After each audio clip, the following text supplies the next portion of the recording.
बंदी छोड़ सतगुरु रामपाल जी परमेश्वर जी की जय हो। परमपिता परमात्मा सारी सृष्टि के रचनहार, कुल मालिक, असंख्य ब्रह्मांडों के स्वामी, जगत गुरु, तीनों लोकों में प्रवेश करके सबका धारण पोषण करने वाले, राजाधिराज, आत्माधार, नाथों के नाथ, देवों के देव महादेव, सर्वेश्वर महेश्वर, मृत्युंजय, अजरो अमर, आदि अनादि सनातनी प्रभु, जगत पिता जगदीश्वर, श्री श्री 1008 की उपाधि के वास्तविक अधिकारी, अकाल मूरत, शब्द स्वरूपी राम वासुदेव, सर्वगतम ब्रह्म, परम पूज्य, प्रथम पूज्य, परम संत, परम पुरुष, परम धनी, परम दयालु, सत्य कबीर, हक्का कबीर, अल्लाहु कबीर, अल्लाहु अकबर, बाखबर, अल्लाह ताला,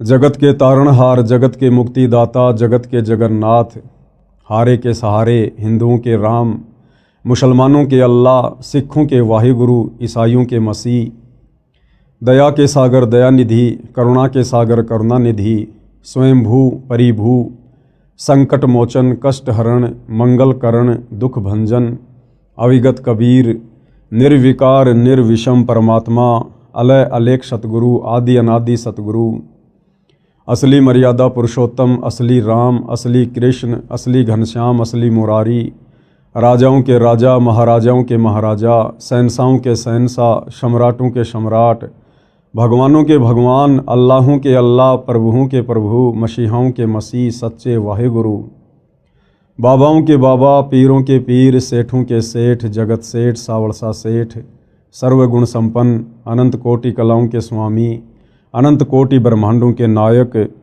योगियों में महायोगी, ध्यानियों में महाध्यानी, सिद्धों में परम सिद्ध, ज्ञानियों में तत्वज्ञानी, ब्रह्मज्ञानी, महाज्ञानी, परम ज्ञानी, सर्वश्रेष्ठ ज्ञानी, विज्ञानी, युवा कबीर, समर्थ कबीर, असमवात, अमित ओजा, सच्चे रहनुमा, करीम अल्लाह, सुभान अल्लाह, दुनिया के अंतिम पैगंबर, 8 सितंबर 1951 से गांव धनाना, जिला सोनीपत, हरियाणा, भारतवर्ष की पवित्र भूमि पर प्रकट रियल कल्कि भगवान श्री नारायण साकार हरि, श्री बाबा साहेब, नूर अनंत परमात्मा, सच्चे दरवेश, सच्चे बाखबर, संत श्रोमणी सतगुरु रामपाल जी परमेश्वर जी के चरण कमल में साध संगति से जुड़े हुए देश विदेश से आप और हम सभी सत्सेवक भाई बहनों का अनंत कोटि दंडवत प्रणाम।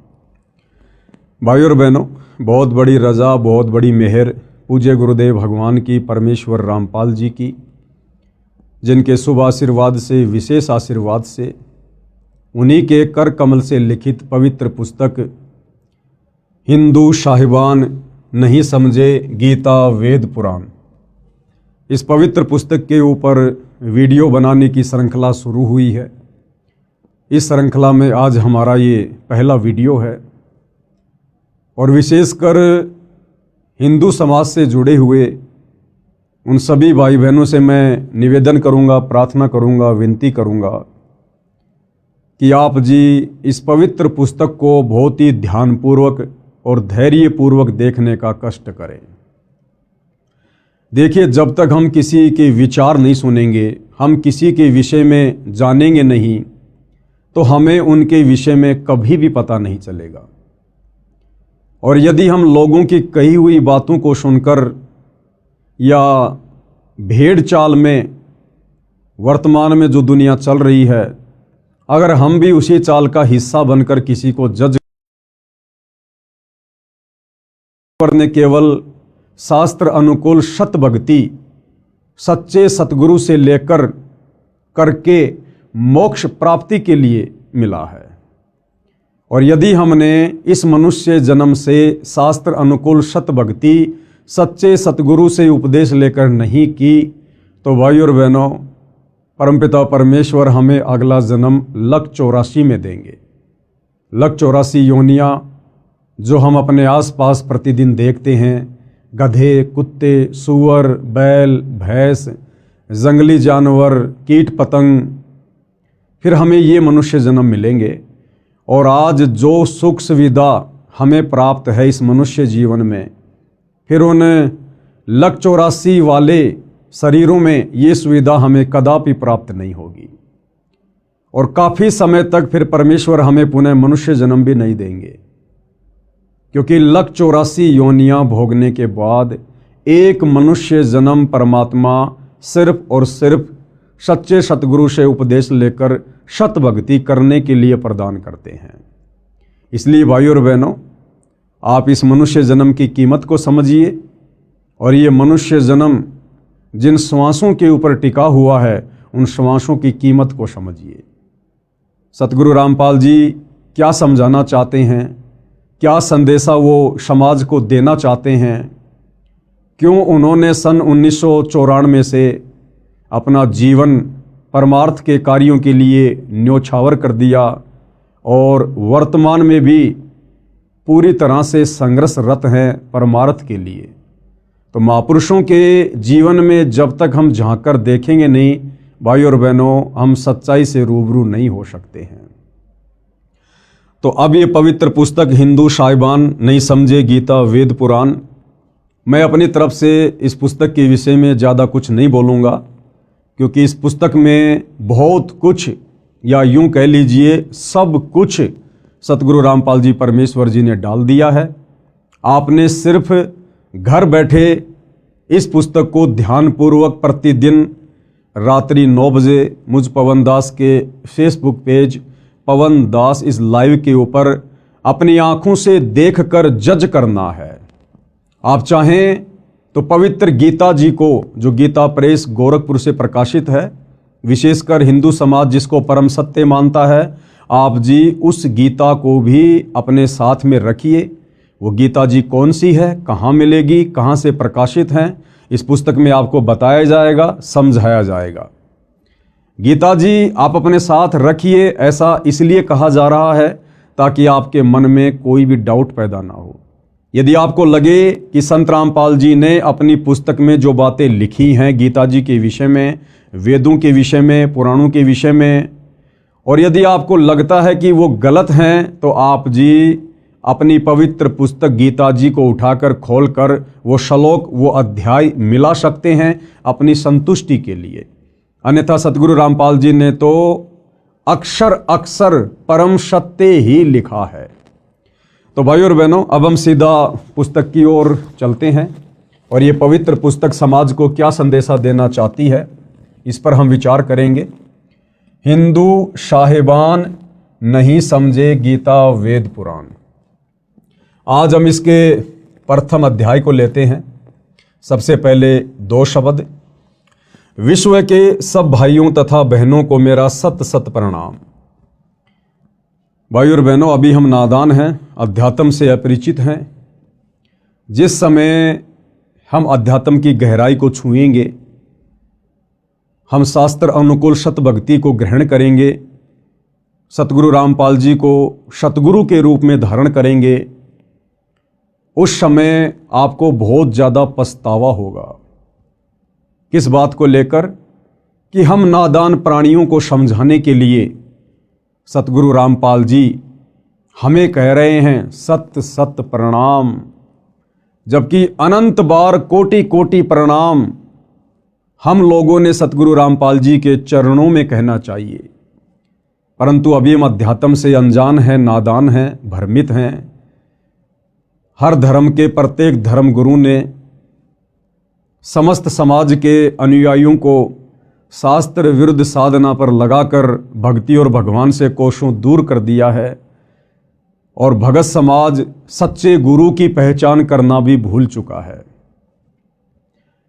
क्योंकि किसी भी धर्म का व्यक्ति हो, वो केवल उस धर्म की पुस्तकों का नाम तो जानता है, लेकिन पुस्तकों के अंदर ज्ञान क्या छुपा हुआ है, वो पुस्तकें कहना क्या चाहती हैं, समझा क्या रही हैं, वो ना हमारे धर्म गुरुओं को पता है और ना आम नागरिकों को पता है। और जब हमें इस बात का पता चलेगा सतगुरु रामपाल जी से उपदेश लेकर या उनके सत्संग सुनकर, उसके बाद ये जो शब्द यहाँ लिखे हुए हैं इस पुस्तक में सतगुरु रामपाल जी की तरफ से कि सत सत प्रणाम, उसके बाद हम उनके चरण कमल में कहेंगे गुरुदेव भगवान के चरण कमल में अनंत कोटि दंडवत प्रणाम।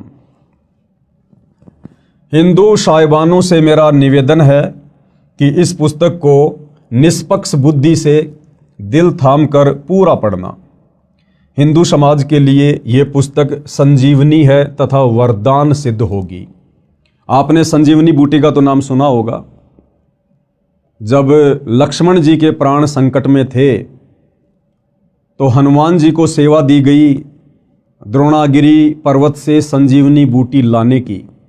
हनुमान जी संजीवनी बूटी लेकर आए, उसका रस श्री लक्ष्मण जी के मुख में डाला गया, तब वे कोमा से बाहर आए, वे होश में आए। इसी प्रकार भाइयों और बहनों, युगों युगों से ये समाज भक्ति और भगवान के नाम पर भ्रमित है। हमारे धर्म गुरुओं ने काल प्रेरणा से हमारे से शास्त्र विरुद्ध साधना करवाकर हमें अज्ञान की गहरी नींद में सुला रखा है। अब ये पुस्तक सतगुरु रामपाल जी के कर कमल से लिखित, इसको पढ़ने और समझने के बाद ये पुस्तक हमारे लिए संजीवनी बूटी साबित होगी। हम जो अज्ञानता की गहरी नींद में सोए हुए हैं, ये पुस्तक हमें जगाएगी, हमें समझाएगी कि नादानो जागो, उठो, आज तुम्हें मनुष्य जन्म प्राप्त है, जिस मनुष्य जन्म के लिए 33 करोड़ देवी देवता और ब्रह्मा विष्णु महेश भी तरसते हैं। क्योंकि पूर्ण मोक्ष, पूर्ण मुक्ति केवल मनुष्य जन्म में ही संभव है, देव शरीर में संभव नहीं है। इसलिए ये पवित्र पुस्तक हिंदू साहिबान नहीं समझे, गीता वेद पुराण हमारे लिए संजीवनी बूटी का काम करेगी। हिंदू समाज के लिए यह पुस्तक संजीवनी है तथा वरदान सिद्ध होगी। निवेदन, भगतात्मा हिंदुओं से मेरा करबद्ध निवेदन है कि इस पुस्तक के अमृत ज्ञान के सत्य तथा असत्य को जानने के लिए आप गीता प्रेस गोरखपुर से प्रकाशित व मुद्रित तथा श्री जयदयाल गोविंदका जी द्वारा अनुवादित पदछेद अन्वय साधारण भाषा टीका सहित श्रीमद् भगवत गीता साथ रखें। ये पवित्र गीता जी कौन सी पुस्तक है, क्या इसका नाम है? इसी पुस्तक को आप जी किसी भी धार्मिक पुस्तकों की दुकान से खरीद कर अपने घर ला सकते हैं और सतगुरु रामपाल जी के कर कमल से लिखित इस पुस्तक से मिलान कर सकते हैं, ताकि आपको कोई डाउट ना रहे, आपको कोई शंका ना रहे। आगे बढ़ते हैं भाइयों और बहनों, हम इस पुस्तक में अजब आनंद आएगा, क्योंकि इसमें अनुवादक ने शब्दों के अर्थ आमने सामने भिन्न भिन्न किए हैं। अन्य अनुवादकों ने ऊपर संस्कृत में मूल पाठ रखा है, नीचे केवल अनुवाद सीधा किया है, शब्दों के अर्थ भिन्न भिन्न नहीं किए हैं। यदि मुझ पर भरोसा करो तो उस गीता की भी आवश्यकता नहीं है, क्योंकि मैंने उसी पुस्तक की फोटोकॉपी लगाई है। भाइयों और बहनों, सतगुरु रामपाल जी क्या कह रहे हैं कि यदि आप मुझ पर विश्वास करते हैं कि भाई सतगुरु रामपाल जी एक संत हैं, महापुरुष हैं, सतगुरु हैं, और सुना है कि सच्चे संत कभी भी समाज को उल्टी दिशा प्रदान नहीं करते हैं। सच्चे संत तो पथ भ्रष्ट समाज को शास्त्र अनुकूल साधना पर लगाकर उन्हें जीवन दान देते हैं।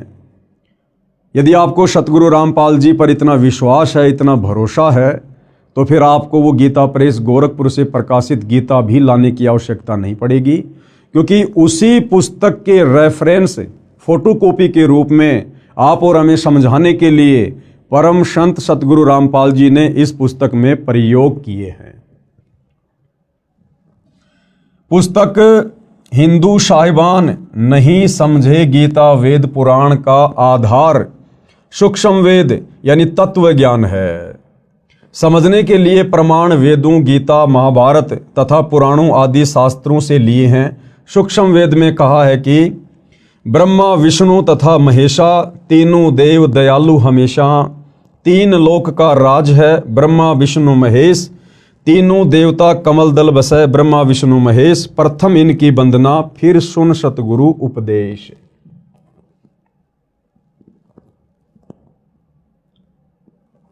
अर्थात सूक्ष्म वेद में अध्यात्म का संपूर्ण ज्ञान है। भाइयों और बहनों, ध्यान देना, यहाँ पर सतगुरु रामपाल जी ने इस पुस्तक का आधार बताया है सूक्ष्म वेद। अब ये सूक्ष्म वेद क्या है, 99% समाज इस बात से अपरिचित है। हमने तो केवल 4 वेदों के नाम सुने हैं, यजुर्वेद, ऋग्वेद, अथर्ववेद, सामवेद। अब ये 5वां वेद कौन सा आ गया? ये 5वां वेद इन 4 वेदों का बाप है, इनका पिता है।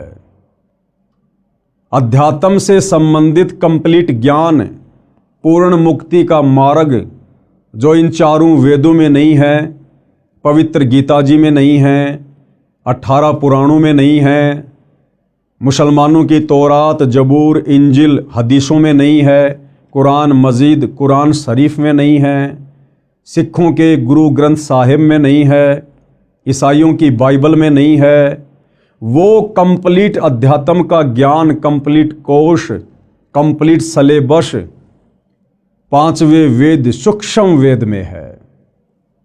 सूक्ष्म वेद यानी जब जब ये कबीर परमात्मा सतलोक से चलकर धरती पर सशरीर प्रकट होते हैं, संत रूप में लीला करते हैं, अपनी आत्माओं तक तत्व ज्ञान पहुंचाते हैं, उस ज्ञान को भाइयों और बहनों कुछ उनके फॉलोअर्स के द्वारा संग्रहित कर लिया जाता है एक पुस्तक के रूप में, ग्रंथ के रूप में। उसको सूक्ष्म वेद कहते हैं, सूक्ष्म ज्ञान कहते हैं। जैसे 650 साल पहले बनारस के काशी में जब कबीर जी आए थे, सन 1398 से 1518 तक, यानी 120 वर्ष तक उन्होंने लीला की, अपने ज्ञान का प्रचार किया, 64 लाख आत्माओं को अपनी शरण में लिया। उन्होंने जो भी हमें तत्व ज्ञान बताया, समझाया, उस ज्ञान को आगे चलकर आदरणीय धर्मदास जी नाम के एक भगत के द्वारा कबीर सागर के रूप में लिपिबद्ध कर लिया गया। उसको सूक्ष्म वेद कहते हैं, वो 5वां वेद है। उसके बाद लगभग 300 वर्ष पहले गांव छुडानी, जिला झज्जर, हरियाणा में आदरणीय गरीबदास जी हुए, और इसी प्रकार से गरीबदास जी को भी कबीर परमात्मा सतलोक से आकर मिले, उनको शत ज्ञान दिया, उनको शतलोक दिखाया, सारी सृष्टि रचना समझाई, और इसी प्रकार आदरणीय गरीबदास जी ने भी एक सूक्ष्म वेद की रचना करवाई, जिसको सदग्रंथ साहिब के नाम से जाना जाता है, जिसमें 24,000 वाणियाँ हैं।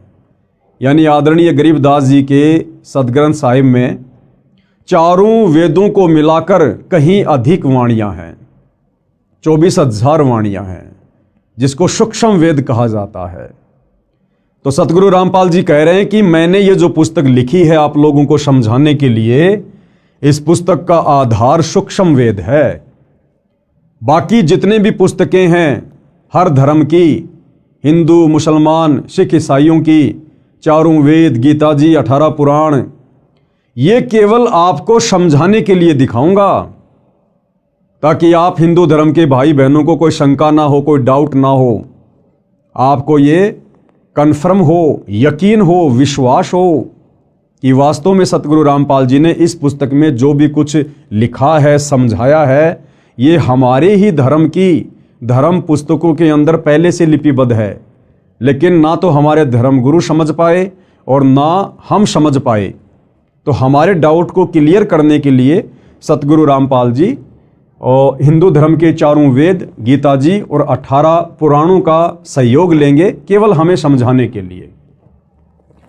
अर्थात सूक्ष्म वेद में अध्यात्म का संपूर्ण ज्ञान है।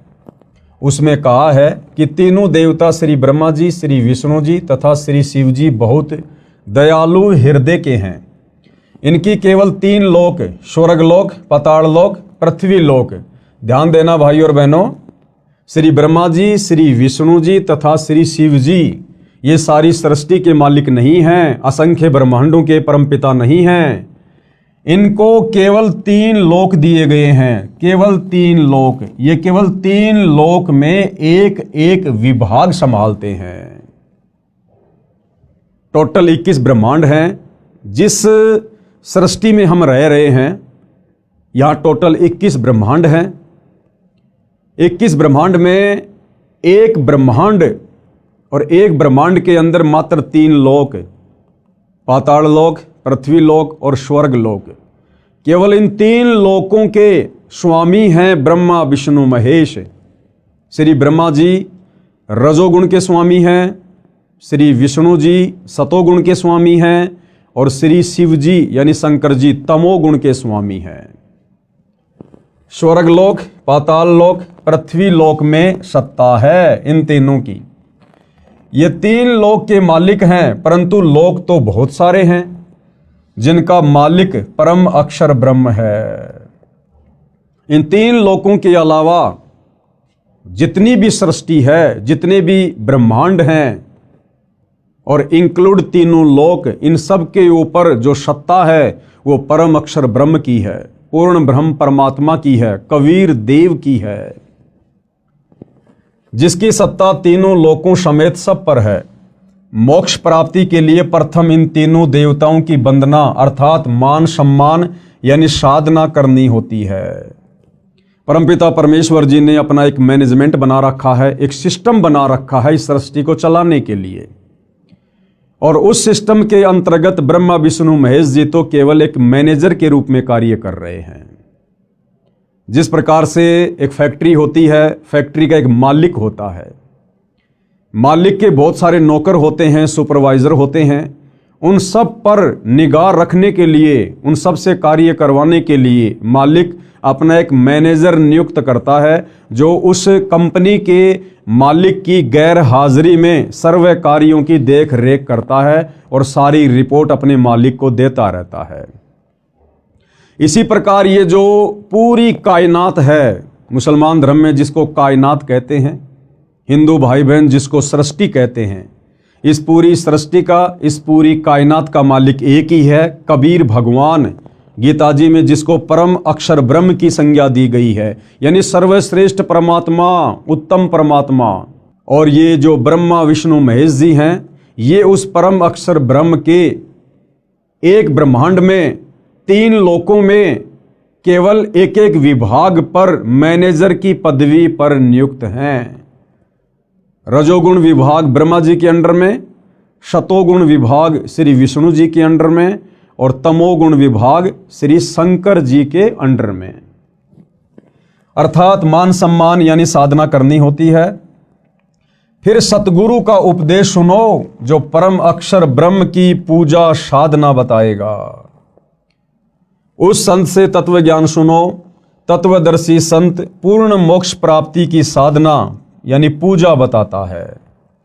पूर्ण मोक्ष के लिए इन तीनों देवताओं की शास्त्रोक्त साधना करनी होती है। परंतु पूजा गीता अध्याय 8 श्लोक 3, 8, 9, 10, अध्याय 15 श्लोक 17, अध्याय 18 श्लोक 62 में बताए परम अक्षर ब्रह्म की करनी होती है। भाई और बहनों, साधना में और पूजा में, भक्ति में और पूजा में रात दिन का अंतर होता है। और पूर्ण मोक्ष प्राप्ति के लिए हमने पूजा केवल एक परमपिता परमेश्वर की करनी होती है, परम अक्षर ब्रह्म की, उत्तम पुरुष की, सर्वश्रेष्ठ परमात्मा की। बाकी हम जिस लोक में रह रहे हैं, ब्रह्मा विष्णु महेश यहाँ के मैनेजर हैं तीनों गुणों के, तो हमने साधना इनकी भी करनी पड़ेगी। जिस प्रकार एक प्यासे व्यक्ति को अपनी प्यास बुझाने के लिए जल की आवश्यकता पड़ती है, जब तक उसको जल नहीं मिलेगा उसकी तृप्ति नहीं हो सकती। अब जल मिलेगा हैंड पंप से, तो हमने हैंड पंप की साधना करनी पड़ेगी, हमने हैंड पंप की साधना करनी पड़ेगी, हमने उसको काम में लेना पड़ेगा, हमने उसको चलाना पड़ेगा।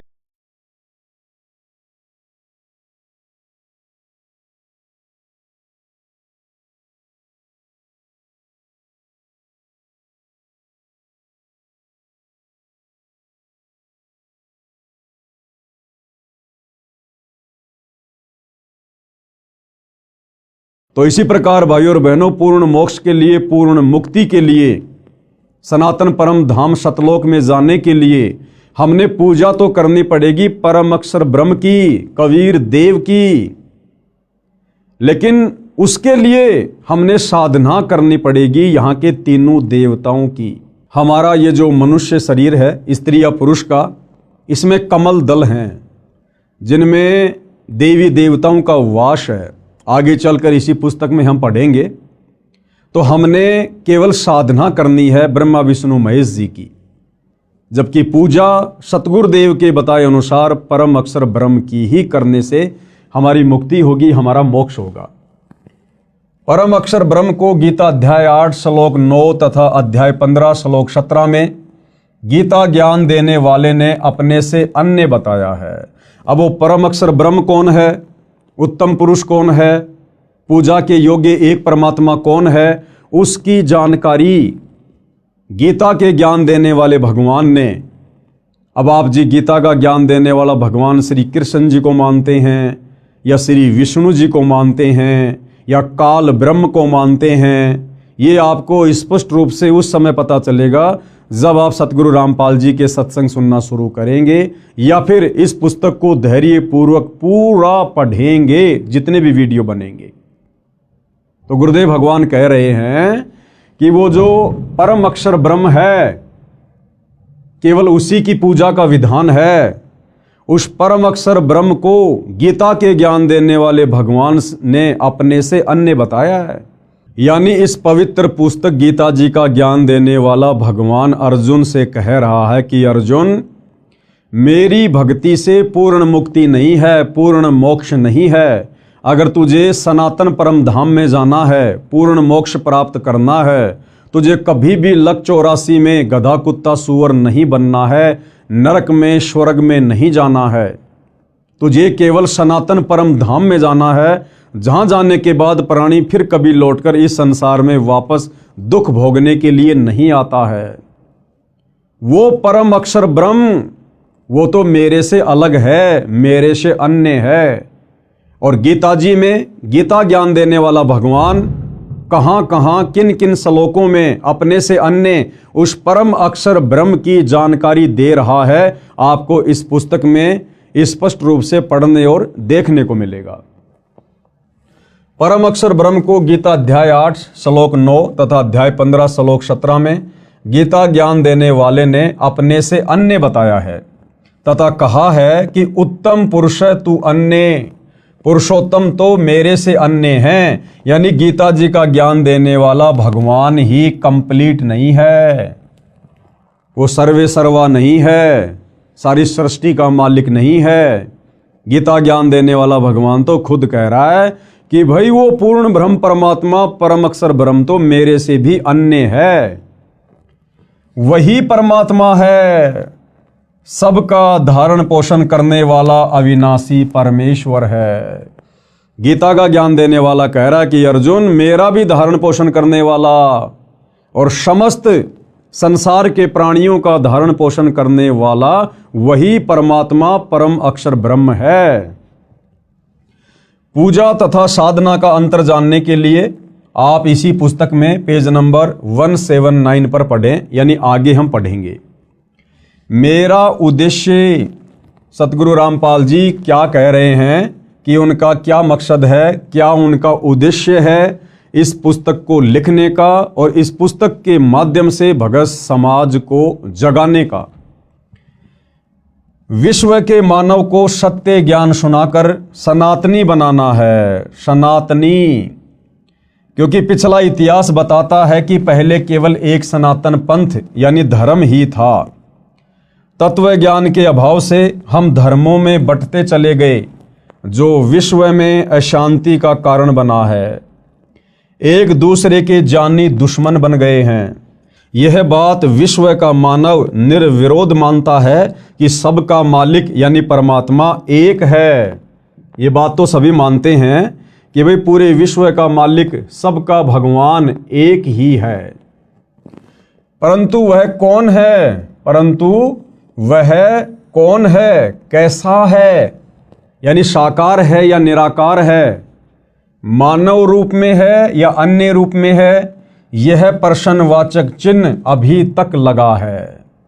जैसे भाई और बहनों, कोई व्यक्ति चाहे किसी की भी पूजा करता है, किसी भी धर्म का है, जैसे हिंदू धर्म की हम बात करें, एक व्यक्ति को सारा जीवन बीत जाता है देवी देवताओं की पूजा करते हुए, ब्रह्मा विष्णु महेश की पूजा करते हुए, और जब उस व्यक्ति के ऊपर कोई विशेष आपत्ति, विशेष संकट आता है और जब उसका कहीं कोई समाधान नहीं निकलता है, तो अंत में वो व्यक्ति थक हार कर अंतरात्मा से पुकार करता है कि हे सच्चे परमात्मा, हे सबके मालिक। उस समय वो व्यक्ति भूल जाता है कि मैं तो ब्रह्मा जी का पुजारी हूं, मैं शंकर जी और विष्णु जी का पुजारी हूं, मैं तो देवी देवताओं का पुजारी हूं।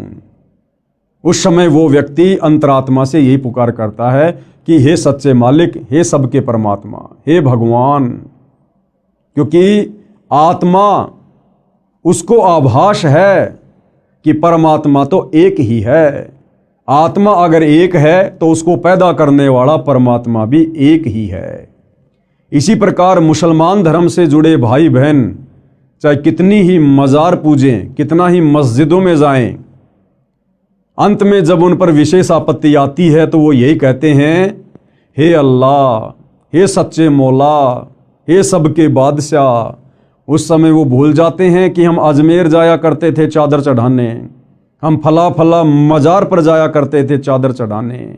उस समय उन आत्माओं को केवल एक परमात्मा याद आता है, क्योंकि हम सभी उसी परमपिता परमेश्वर की आत्माएं हैं। भले आज हमारे को काल ने, शैतान ने विभिन्न धर्मों में, जातियों में, संप्रदायों में, पंथों में बांट दिया है, लेकिन भाइयों और बहनों, वो आत्मा का बंटवारा नहीं कर सकता। और अब वो समय आ गया है उस एक परमपिता परमेश्वर को पहचानने का, जानने का। तो क्या कह रहे हैं गुरुदेव भगवान कि परमात्मा के विषय में, भगवान के विषय में, कि भगवान साकार है या निराकार है, मानव रूप में है या अन्य रूप में है। कहते हैं अभी तक इस बात पर प्रश्नवाचक चिन्ह लगा हुआ है। इस पुस्तक में वह प्रश्नवाचक चिन्ह पूर्ण रूप से हटा दिया है। सत्य को ग्रहण करना, असत्य से किनारा करना एक नेक मानव का परम कर्तव्य बनता है। यानी सत्य को स्वीकार करना और असत्य को दूर कर देना, ये एक सभ्य इंसान का, सभ्य मानव का, वो चाहे हिंदू हो, मुसलमान हो, सिख हो, ईसाई हो, ये उसका परम कर्तव्य बनता है। और जब बात हो हमारे आत्म कल्याण की, तो भाइयों और बहनों, फिर झूठ की नाव में भला कौन बैठना पसंद करेगा। इस पुस्तक में एक शब्द भी चारों वेदों व वेदों के सार श्रीमद् भगवत गीता, पुराणों तथा सूक्ष्म वेद से बाहर नहीं है। ये जो पवित्र पुस्तक सतगुरु रामपाल जी ने अपने कर कमल से लिखकर समाज में प्रस्तुत की है, इस पुस्तक में आपको जो भी ज्ञान मिलेगा, विशेषकर हिंदू धर्म से जुड़े भाई बहनों को कंप्लीट ज्ञान हमारे हिंदू धर्म के पवित्र धर्म ग्रंथों के अंदर वाला ही है। और जो ज्ञान इन चारों वेदों में और गीता जी में, 18 पुराणों में नहीं है, वो ज्ञान फिर 5वें वेद सूक्ष्म वेद में है, कबीर सागर में और आदरणीय गरीबदास जी के सदग्रंथ साहिब में। तो इन धर्म ग्रंथों के अलावा आपको किसी भी प्रकार की उवाबाई या झूठी बातें इस पुस्तक में देखने को या सुनने को कतई नहीं मिलेगी।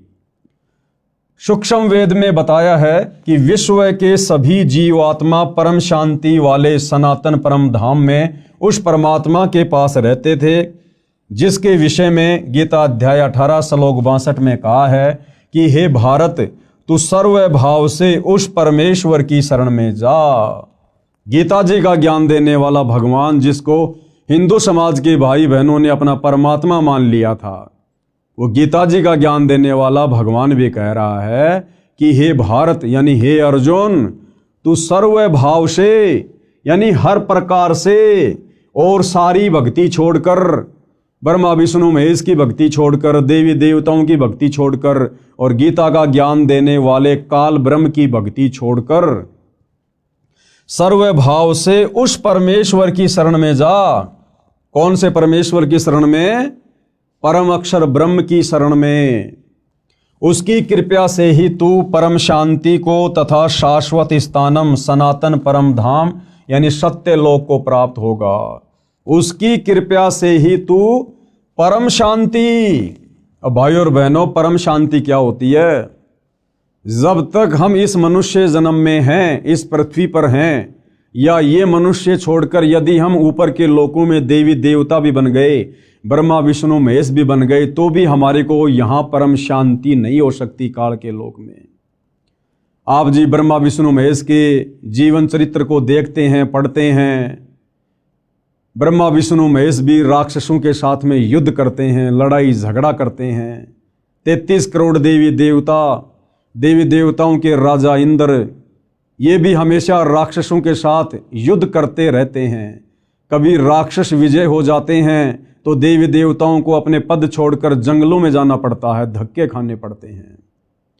आपने सुना होगा कि रावण ने अपनी सिद्धि शक्ति से अपनी समस्त राक्षस सेना को आकाश में उड़ाकर और देवताओं के ऊपर धावा बोल दिया, आक्रमण कर दिया, और रावण ने 33 करोड़ देवी देवताओं को हराकर बंदी बना लिया और अपनी कारागार में डाल दिया था। श्री शनिदेव महाराज तो रावण के पैरों के नीचे रहा करते थे।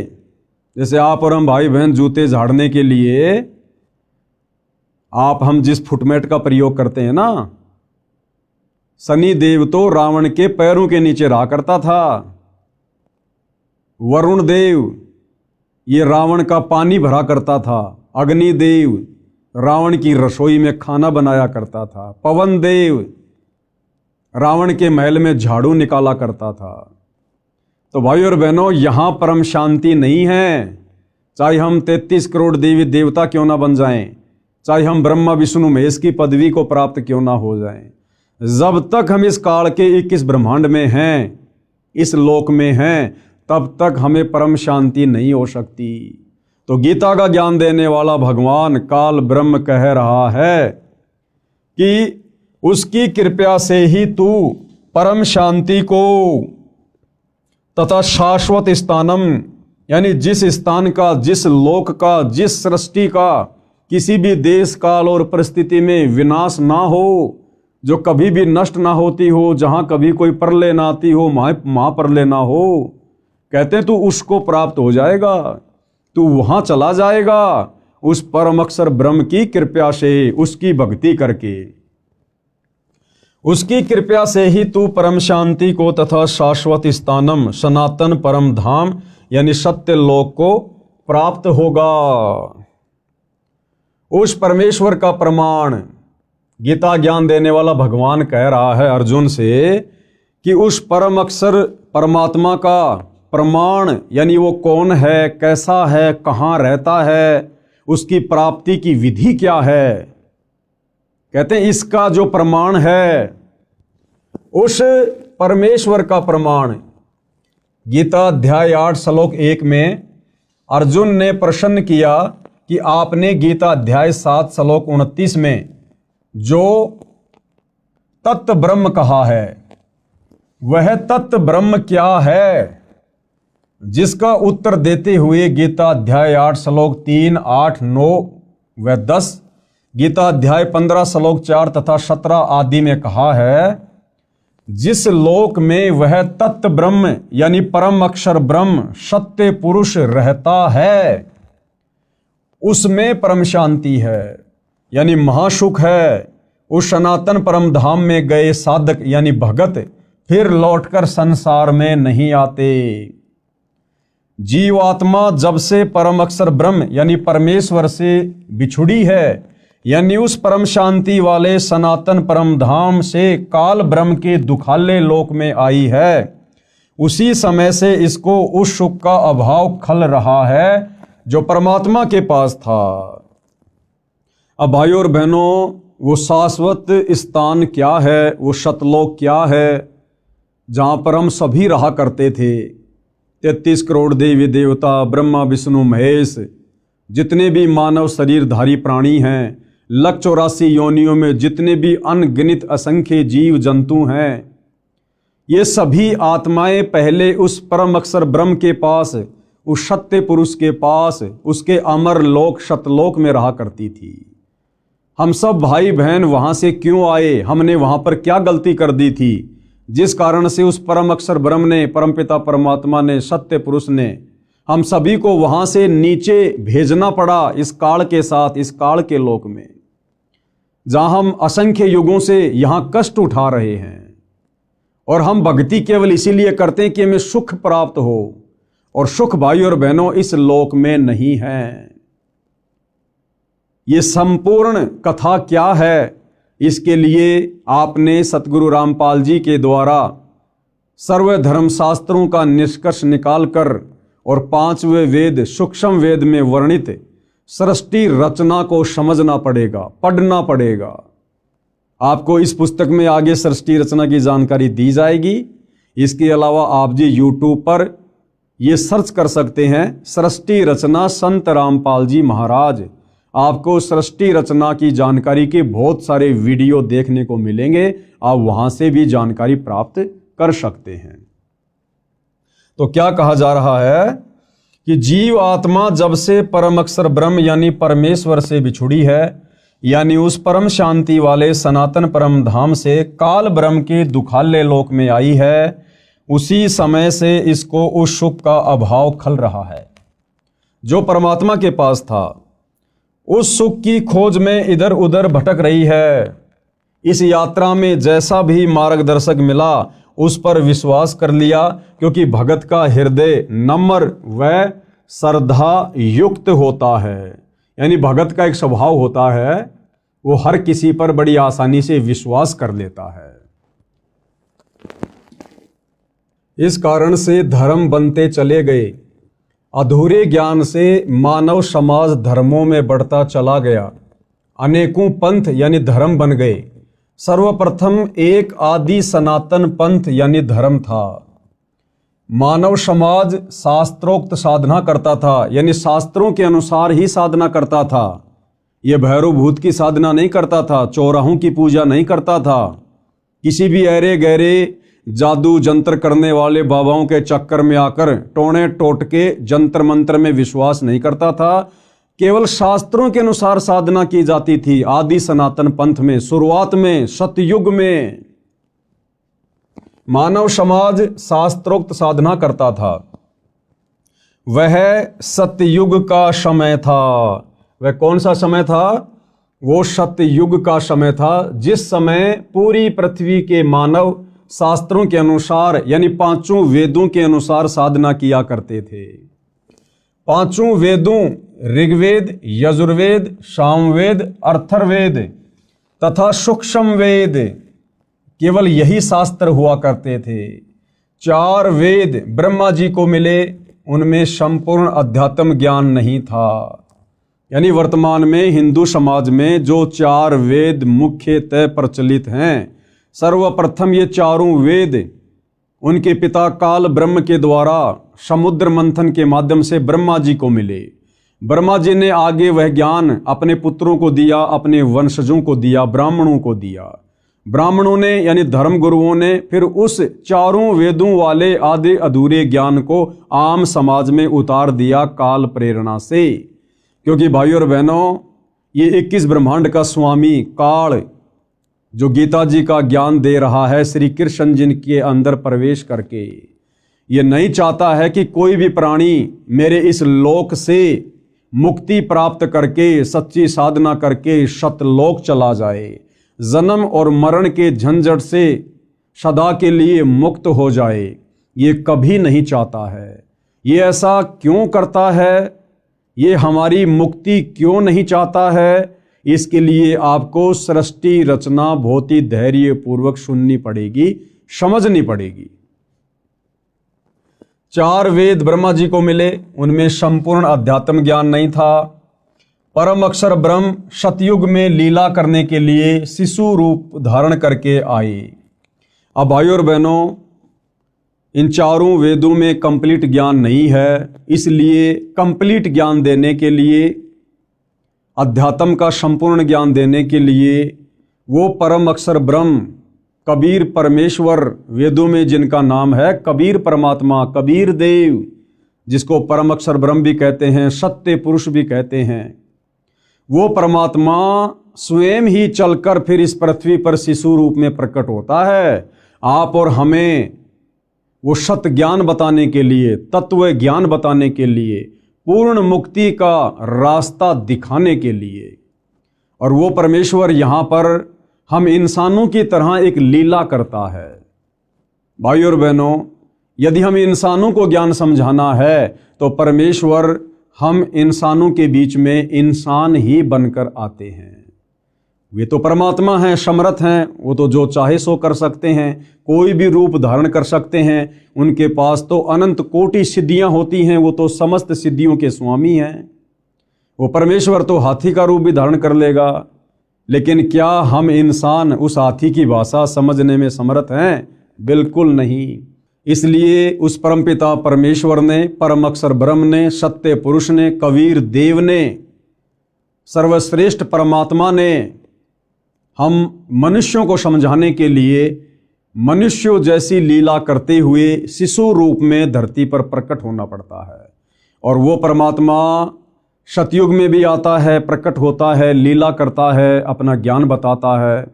त्रेता युग में भी आता है, अनेकों बार आता है, बार बार आता है। द्वापर में भी आता है। कलयुग में भी 650 साल पहले कबीर दास नाम से आए हमें ज्ञान समझाने के लिए। उस परमेश्वर जी की वाणी है कि सतयुग में सत सुकृत कह टेरा, त्रेता नाम मुनिंदर मेरा, द्वापर में करुणा में कहाया, और कलयुग में नाम कबीर धराया। सतयुग में वो सत्य पुरुष परम अक्षर ब्रह्म कबीर देव सत सुकृत ऋषि के नाम से प्रकट हुए। त्रेता में मुनिंदर ऋषि के नाम से प्रकट हुए। द्वापर में करुणा में ऋषि के नाम से प्रकट हुए। और कलयुग में 650 वर्ष पहले कबीर नाम से प्रकट हुए। अधिक जानकारी हम आगे इस पुस्तक में पढ़ेंगे। परम अक्षर ब्रह्म सतयुग में लीला करने के लिए शिशु रूप धारण करके आए। बड़े होकर सूक्ष्म वेद का प्रचार किया। सूक्ष्म वेद यानी 5वें वेद का जो ज्ञान चारों वेदों में नहीं है, वो सूक्ष्म वेद को वो कबीर परमात्मा शिशु रूप में प्रकट होकर धीरे धीरे मनुष्य के बच्चे की लीला करते हुए बड़ा होकर अपने मुख कमल से वाणियां बोल बोल कर चौपाइयों में, दोहों में, लोकोक्तियों में आप और हमें समझाता है, जिसको सूक्ष्म वेद कहते हैं, तत्व ज्ञान कहते हैं। बड़े होकर सूक्ष्म वेद का प्रचार किया। तब तक उस समय के ऋषियों ने चारों वेदों वाला ज्ञान पढ़ लिया था। सूक्ष्म वेद वाला कुछ ज्ञान चारों वेदों में न होने के कारण उसको गलत माना। अब इन चारों वेदों में वो सूक्ष्म वेद वाला ज्ञान नहीं है, तभी तो इन चारों वेदों के ज्ञान को आधा अधूरा कहा जाता है, इन चारों वेदों को अनकंप्लीट कहा जाता है। तो जिस समय वो सत्य पुरुष परम अक्षर ब्रह्म कबीर देव सतयुग में एक शिशु के रूप में प्रकट होते हैं, उससे पहले ये काल ब्रह्म ज्योति निरंजन अपने पुत्र ब्रह्मा को समुद्र मंथन के माध्यम से चारों वेद देकर आम समाज में उस ज्ञान का प्रचार प्रसार करवा चुका होता है।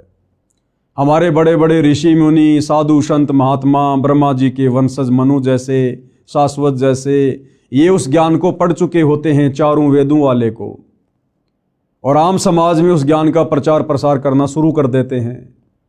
और जिस समय वो कबीर परमात्मा शिशु रूप में धरती पर प्रकट होता है और जब अपने 5वें वेद सूक्ष्म वेद का उस कंप्लीट तत्व ज्ञान का प्रचार करते हैं, लोगों को समझाते हैं कि भाई भक्ति का पूरा नॉलेज, भक्ति का पूरा ज्ञान, मुक्ति का पूरा मार्ग तुम्हारे इन चारों वेदों में नहीं है।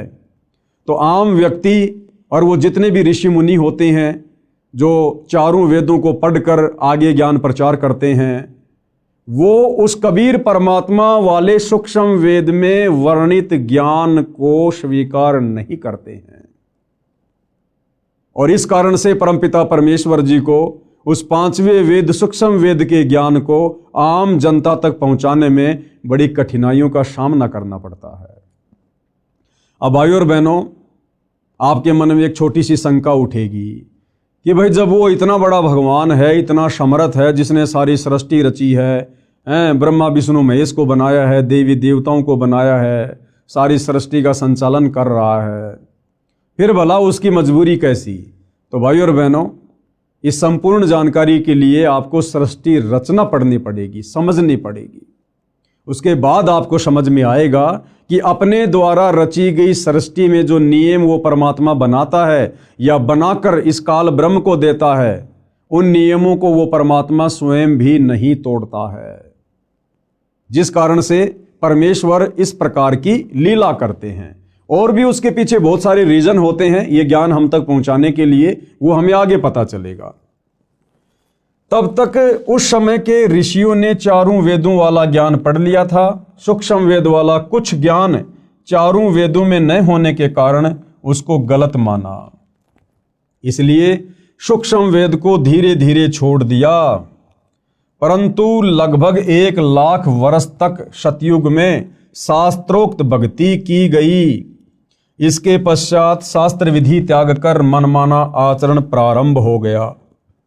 यानी सतयुग में 1 लाख वर्ष तक शुरुआत में शास्त्रोक्त साधना थी, सूक्ष्म वेद वाली साधना थी, लेकिन आगे चलकर आम जनता के ऊपर उन ऋषि मुनियों के द्वारा बताए गए चारों वेदों वाले ज्ञान का ज्यादा प्रभाव रहा, जिस कारण से सतयुग में 1 लाख वर्ष के बाद में वो शास्त्रोक्त साधना धीरे धीरे समाप्त होती चली जाती है।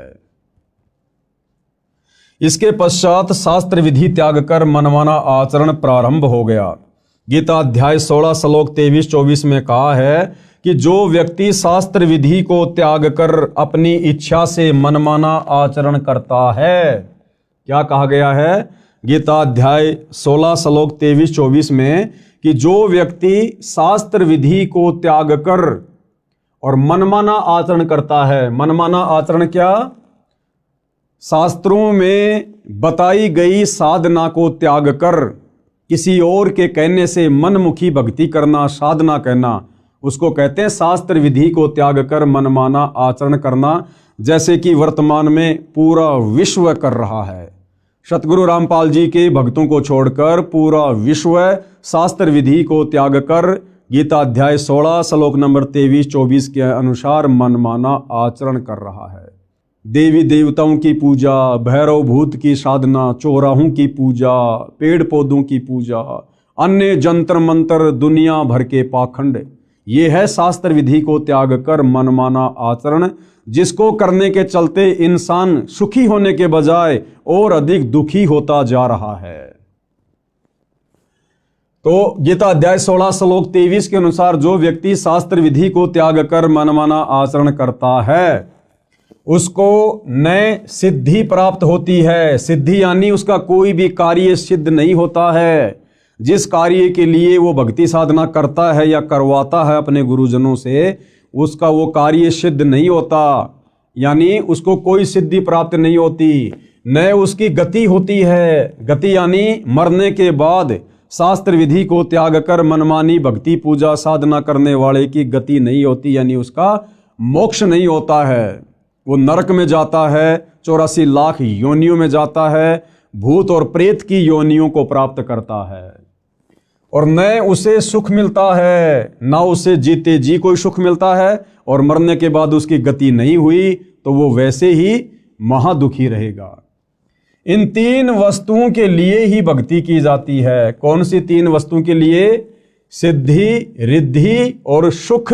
सिद्धि यानी कार्य सिद्धि, रिद्धि यानी धन माया और सुख प्राप्ति के लिए।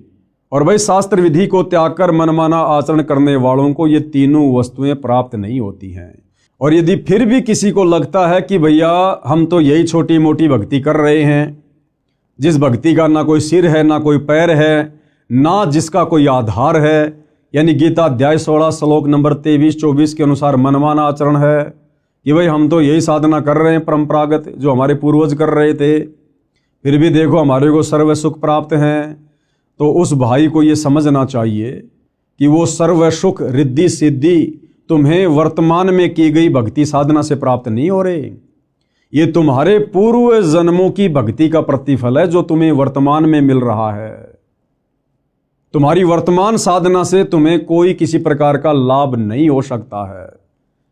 ये जब कभी तुम्हें पहले मनुष्य जन्म प्राप्त था और उस समय तुमने जो और जैसी थोड़ी बहुत शास्त्रों के अनुसार सत भक्ति की, उस सत भक्ति के कारण तुम्हारी जो भक्ति कमाई तुम्हारे भक्ति वाले अकाउंट में जमा हो गई थी, वर्तमान मनुष्य जन्म में केवल तुम्हें उसी भक्ति से वो लाभ हो रहे हैं।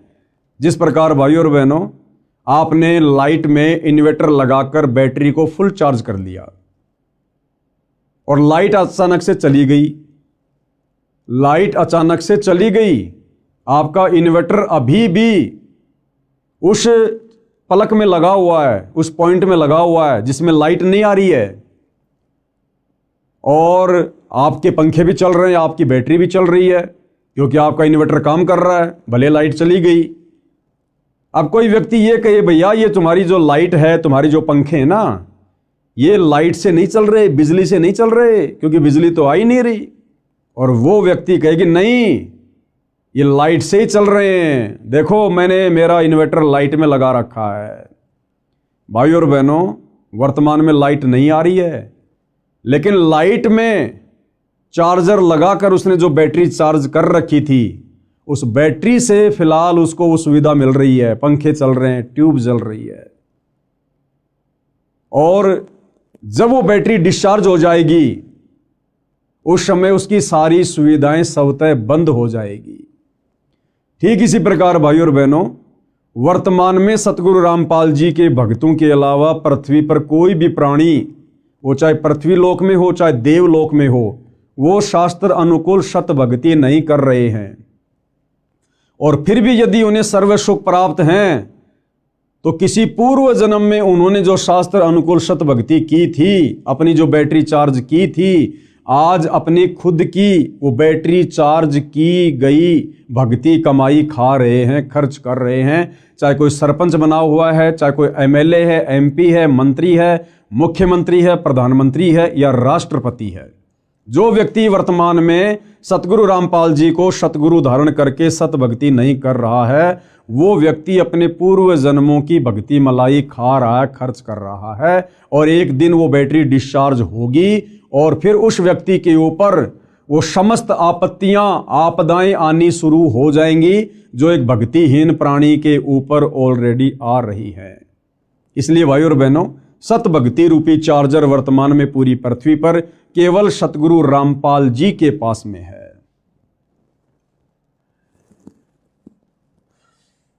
उसको न सिद्धि प्राप्त होती है, न उसकी गति होती है, न उसे सुख मिलता है। इन तीन वस्तुओं के लिए ही भक्ति की जाती है। संत गरीबदास जी ने सूक्ष्म वेद में कहा है, आदि सनातन पंथ हमारा, जानत नहीं इसे संसारा। अब ये आदरणीय गरीबदास जी कौन है, इनका सूक्ष्म वेद क्या है, ये सारी जानकारी आपको आगे इसी पुस्तक में मिलेगी। संत गरीबदास जी ने सूक्ष्म वेद में कहा है, आदि सनातन पंथ हमारा और जानत नहीं इसे संसारा। सट दर्शन सब खटपट होई, हमरा पंथ न पावे कोई। सट दर्शन सब खटपट होई। सट दर्शनी साधु, ये गिरी, पुरी, नागा, वैष्णव, ओगट, इस प्रकार के जो संप्रदाय हैं, इनको सट दर्शनी साधु कहा जाता है। कहते हैं ये तो केवल उआबाई बक रहे हैं, उल्टी साधना कर रहे हैं, मनमाना आचरण कर रहे हैं। इन सट दर्शनी साधु संतों की, इन पंथों की साधना शास्त्रों के अनुसार नहीं है। हमरा पंथ न पावे कोई। आदरणीय गरीबदास जी कह रहे हैं कि हमारे पंथ में जो शास्त्र अनुकूल साधना है, उसको कोई प्राप्त नहीं कर पा रहा है। इन पंथों से वह पंथ अलैदा। इन सट दर्शनी पंथों से उस परमपिता परमेश्वर का, अक्षर पुरुष का, सत्य पुरुष का जो पंथ है, जो भक्ति मार्ग है, वो अलग है, क्योंकि वो पांचवें वेद सूक्ष्म वेद के ऊपर आधारित है। और पंथों बीच सब ज्ञान है बैदा। और बाकी जितने भी पंथ हैं, धर्म है, उनमें जो ज्ञान है वो बैदा यानी बेकार है, व्यर्थ है, उससे मुक्ति नहीं हो सकती, लक 84 से पीछा नहीं छूट सकता। अर्थात हमारा आदि सनातन पंथ है, जिसको संसार के व्यक्ति नहीं जानते। वह आदि सनातन पंथ सब पंथों से भिन्न है। गीता अध्याय 17 श्लोक 23 में कहा है कि पूरा यानी सृष्टि की आदि में यानी शुरुआत में जिस ब्राह्मण यानी सच्चिदानंद घन ब्रह्म की साधना 3 नामों ओम तत् सत वाली की जाती थी, जो 3 विधि से सुमरण किया जाता है, सब ब्राह्मण यानी भगत यानी साधक उसी वेद जिसमें ये 3 नाम का मंत्र लिखा है उसके आधार से यज्ञ साधना करते थे। विशेष ये 3 नाम मंत्र 4 वेदों में नहीं है, केवल सूक्ष्म वेद में है, 5वें वेद में है। गीता जी अध्याय 17 श्लोक 23 में ओम तत् सत इति निर्देश ब्रह्मणे त्रिविध समर्थे, ये जो 3 मंत्र हैं ओम तत् सत, ओम तो सीधा सीधा है, तत् और सत ये सांकेतिक है। ये केवल तत्वदर्शी संत ही बता सकता है, पृथ्वी पर अन्य को नहीं पता कि तत् और सत के रूप में वो वास्तविक भक्ति मंत्र क्या हैं। तो गुरुदेव भगवान कह रहे हैं कि इन 4 वेदों में और गीता जी में ओम तत् सत ये तीनों मंत्र पूर्णतया खुलासे के साथ में नहीं है। उसको देने के लिए स्वयं पूर्ण ब्रह्म परमात्मा अक्षर पुरुष ब्रह्म सत्य पुरुष तत्वदर्शी संत के रूप में धरती पर प्रकट होकर ये ज्ञान देता है, जिसके विषय में आगे हम गीता जी में पढ़ेंगे। जिसमें ये 3 नाम का मंत्र लिखा है उसके आधार से यज्ञ साधना करते थे। विशेष ये 3 नाम मंत्र 4 वेदों में नहीं है, ये 3 नाम मंत्र 4 वेदों में नहीं है, गीता जी में नहीं है, मुसलमानों की तोरा जबूर इंजिल और हदीसों में नहीं है, कुरान शरीफ में, कुरान मजीद में नहीं है, गुरु ग्रंथ साहिब में नहीं है, बाइबल में नहीं है। और इन 3 नामों को प्राप्त किए बिना भाई और बहनों हमारी पूर्ण मुक्ति नहीं हो सकती। हम सदा सदा के लिए काललोक से बाहर नहीं निकल सकते, उस सनातन परम धाम को प्राप्त नहीं कर सकते। अब आगे भाई और बहनों हमने बहुत ही सावधानी से इन विषयों को समझने की आवश्यकता है, क्योंकि अभी हम इस पुस्तक की भूमिका को पढ़ रहे हैं और भूमिका को समझे बिना हमें आगे पुस्तक समझ में नहीं आएगी। अब विशेषकर हिंदू समाज में एक शब्द बड़ा प्रचलित है, हर कोई कहेगा हम तो सनातनी हैं, हम सनातनी हैं, हमारा सनातन धर्म है, सनातन धर्म है। जबकि सतगुरु रामपाल जी और उनके भक्तों के अलावा, सतगुरु रामपाल जी के यथार्थ 13वें कबीर पंथ के पंथियों के अलावा इस धरती पर कोई भी व्यक्ति, चाहे वो चारों शंकराचार्य हों या संत महंत मंडलेश्वर हों, उन लोगों को सनातन के सै का भी ज्ञान नहीं है, सै का भी। ये सनातन क्या है, सनातनी धर्म क्या है, सनातनी पूजा क्या है, अब आपको विस्तार से सुनने और समझने को मिलेगा। गीता अध्याय 4 श्लोक 1 और 2 में स्पष्ट किया है कि हे अर्जुन, यह योग यानी गीता वाला अर्थात 4 वेदों वाला ज्ञान, योग यानी ज्ञान भक्ति, मैंने सूर्य से कहा था। बहुत सारे भाई बहन अपनी नासमझी के चलते, अपने आधे अधूरे आध्यात्मिक ज्ञान के चलते गीता जी के अध्याय 4 श्लोक 1 और 2 में जो स्पष्ट किया गया है कि हे अर्जुन, ये योग यानी ज्ञान, गीता वाला ज्ञान अर्थात 4 वेदों वाला ज्ञान, क्योंकि ये जो गीता जी है ये 4 वेदों का सार है, 4 वेदों का निष्कर्ष है। 4 वेद मिलाकर बहुत मोटे हो जाते हैं, इसलिए ये वेदों वाला ज्ञान ये गीता जी के रूप में कन्वर्ट कर दिया गया। तो 4 वेद कहो या गीता जी कहो, बात एक ही है, 4 वेदों का सार है गीता जी। तो गीता ज्ञान देने वाला भगवान अर्जुन से कह रहा है कि भाई ये जो गीता वाला ज्ञान है ना, ये जो भक्ति की जानकारी है ना, ये सबसे पहले मैंने सूर्य देव को बताई थी, सूर्य देव को समझाई थी, ये ज्ञान सबसे पहले मैंने उसको दिया था। अब बहुत सारे भाई बहन कह देंगे कि भाई ये सूर्य जो आग का गोला है ये भला कैसे ज्ञान समझेगा। भाई यहाँ पर उस आग के गोले सूर्य को ज्ञान समझाने की बात नहीं कही जा रही। 33 करोड़ देवी देवताओं में एक देव है जिसका नाम है सूर्य देव। ये जो आग का गोला सूर्य है जो हमें रोशनी देता है, ये एक अलग वस्तु है। और इस आग के गोले सूर्य देव के ऊपर जिस देवता का कंट्रोल है, यानी जिस देवता के अंतर्गत ये विभाग आता है, वो सूर्य देव अलग है, वो एक देवता अलग है। जिस प्रकार जल का देवता है वरुण देव, तो जल अलग है, वरुण देव अलग है। वायु का देवता है पवन देव, तो पवन देव अलग है और वो वायु, वो डिपार्टमेंट अलग है। जिस प्रकार भाइयों और बहनों परिवहन मंत्री होता है, परिवहन मंत्री, अब परिवहन मंत्री कोई ट्रेन, बस या अन्य कोई साधन थोड़ी होता है। परिवहन मंत्री कोई अलग होता है, उसका नाम अलग होता है, और परिवहन विभाग के ऊपर उस परिवहन मंत्री का कंट्रोल होता है। इसी प्रकार ये जो आग का गोला सूर्य है, ये अलग है, और इस आग के गोले सूर्य के ऊपर जिस देवता का कंट्रोल है वो सूर्य देव अलग है। वो आप और हमारी तरह मनुष्य शरीर में है, वो देव शरीर में है। तो ये ज्ञान सबसे पहले गीता ज्ञान देने वाले भगवान ने, ब्रह्म ने इस सूर्य देव को बताया था। सूर्य ने अपने पुत्र मनु से कहा, मनु ने अपने पुत्र इक्ष्वाकु को कहा। इसके बाद ये ज्ञान कुछ राज ऋषियों ने समझा, उसके पश्चात ये ज्ञान नष्ट हो गया, यानी लुप्त हो गया। फिर यानी ये चारों वेदों वाला ज्ञान भी धीरे धीरे आगे चलकर नष्ट होता चला गया। जैन संस्कृति कोश नामक पुस्तक में पेज नंबर 175 177 पर कहा है कि तीर्थकर ऋषभ देव की जीवन घटनाएं, तीर्थकर ऋषभ देव की जीवन घटनाएं। तीर्थकर ऋषभ देव अंतिम कुलकर नाभिराज के पुत्र थे। उनकी माता मरु देवी थी। वे इक्ष्वाकु वंशी नाभिराज अयोध्या के एक लोकप्रिय राजा थे। तरुण यानी युवा होने पर नाभिराज ने ऋषभ देव का विवाह सुनंदा और सुमंगला से कर दिया। सुनंदा ने तेजस्वी पुत्र बाहुबली और पुत्री सुंदरी को जन्म दिया,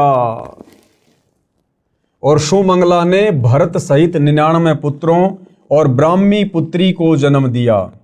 समय आने पर ऋषभ देव ने भरत को अयोध्या का, बाहुबली को तक्षशिला का और शेष युवराजों को उनकी योग्यता अनुसार राज्य सौंपकर संसार त्याग दिया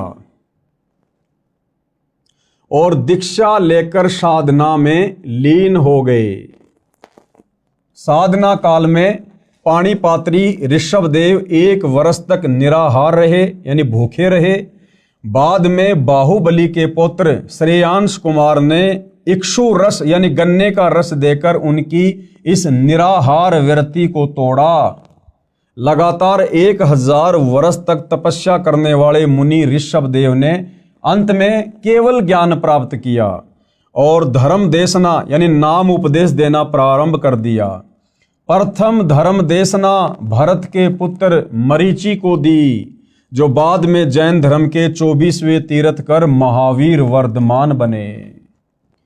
पवित्र गीता में क्या कहा है, कृपया पढ़ें व विचार करें। गीता अध्याय 6 श्लोक 16 में कहा है कि हे अर्जुन, यह योग यानी भक्ति साधना न तो बिल्कुल न खाने वाले की, यानी जो व्यक्ति व्रत रखता है, कुछ भी नहीं खाता है, गीता जी कह रही है कि उस व्यक्ति की भक्ति साधना कभी भी सफल नहीं हो सकती। बिल्कुल भी न खाना यानी व्रत रखना। यह योग यानी भक्ति साधना न तो बिल्कुल न खाने वाले की यानी व्रत करने वाले की सिद्ध होती है, यानी बिल्कुल भी सिद्ध नहीं होगी, न अधिक खाने वाले की, न अधिक सोने वाले की, न अधिक जागने वाले की सिद्ध होती है। ध्यान देने योग्य, आगे गुरुदेव क्या कह रहे हैं कि ध्यान देने योग्य बातें हैं। श्री ऋषभ देव जी ने गीता ज्ञान यानी चारों वेदों शास्त्रों में बताई साधना की विपरीत शास्त्र विधि को त्याग कर मनमाना आचरण अपनी इच्छा से किया, जिसे कोई लाभ नहीं हुआ, न होना था। यानी ऋषभ देव जी जो कि सतयुग में हुए थे, ऋषभ देव जी ने शास्त्रों में वर्णित साधना को त्याग कर, यानी चारों वेदों में जो भक्ति साधना लिखी हुई है उसका त्याग करके और मनमाना आचरण करना शुरू कर दिया था। और 1000 वर्ष तक वो निराहार रहे।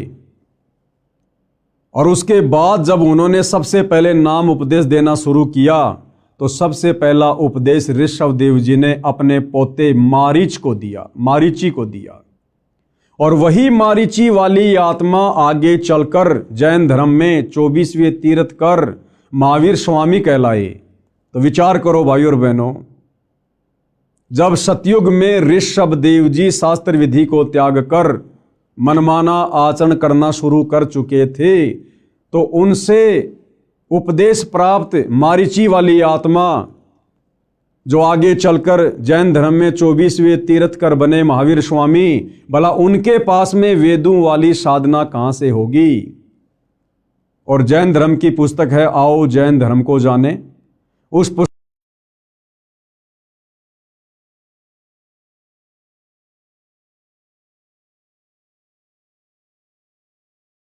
63 पाखंड मत यानी शास्त्र विधि को त्याग के मनमाना आचरण।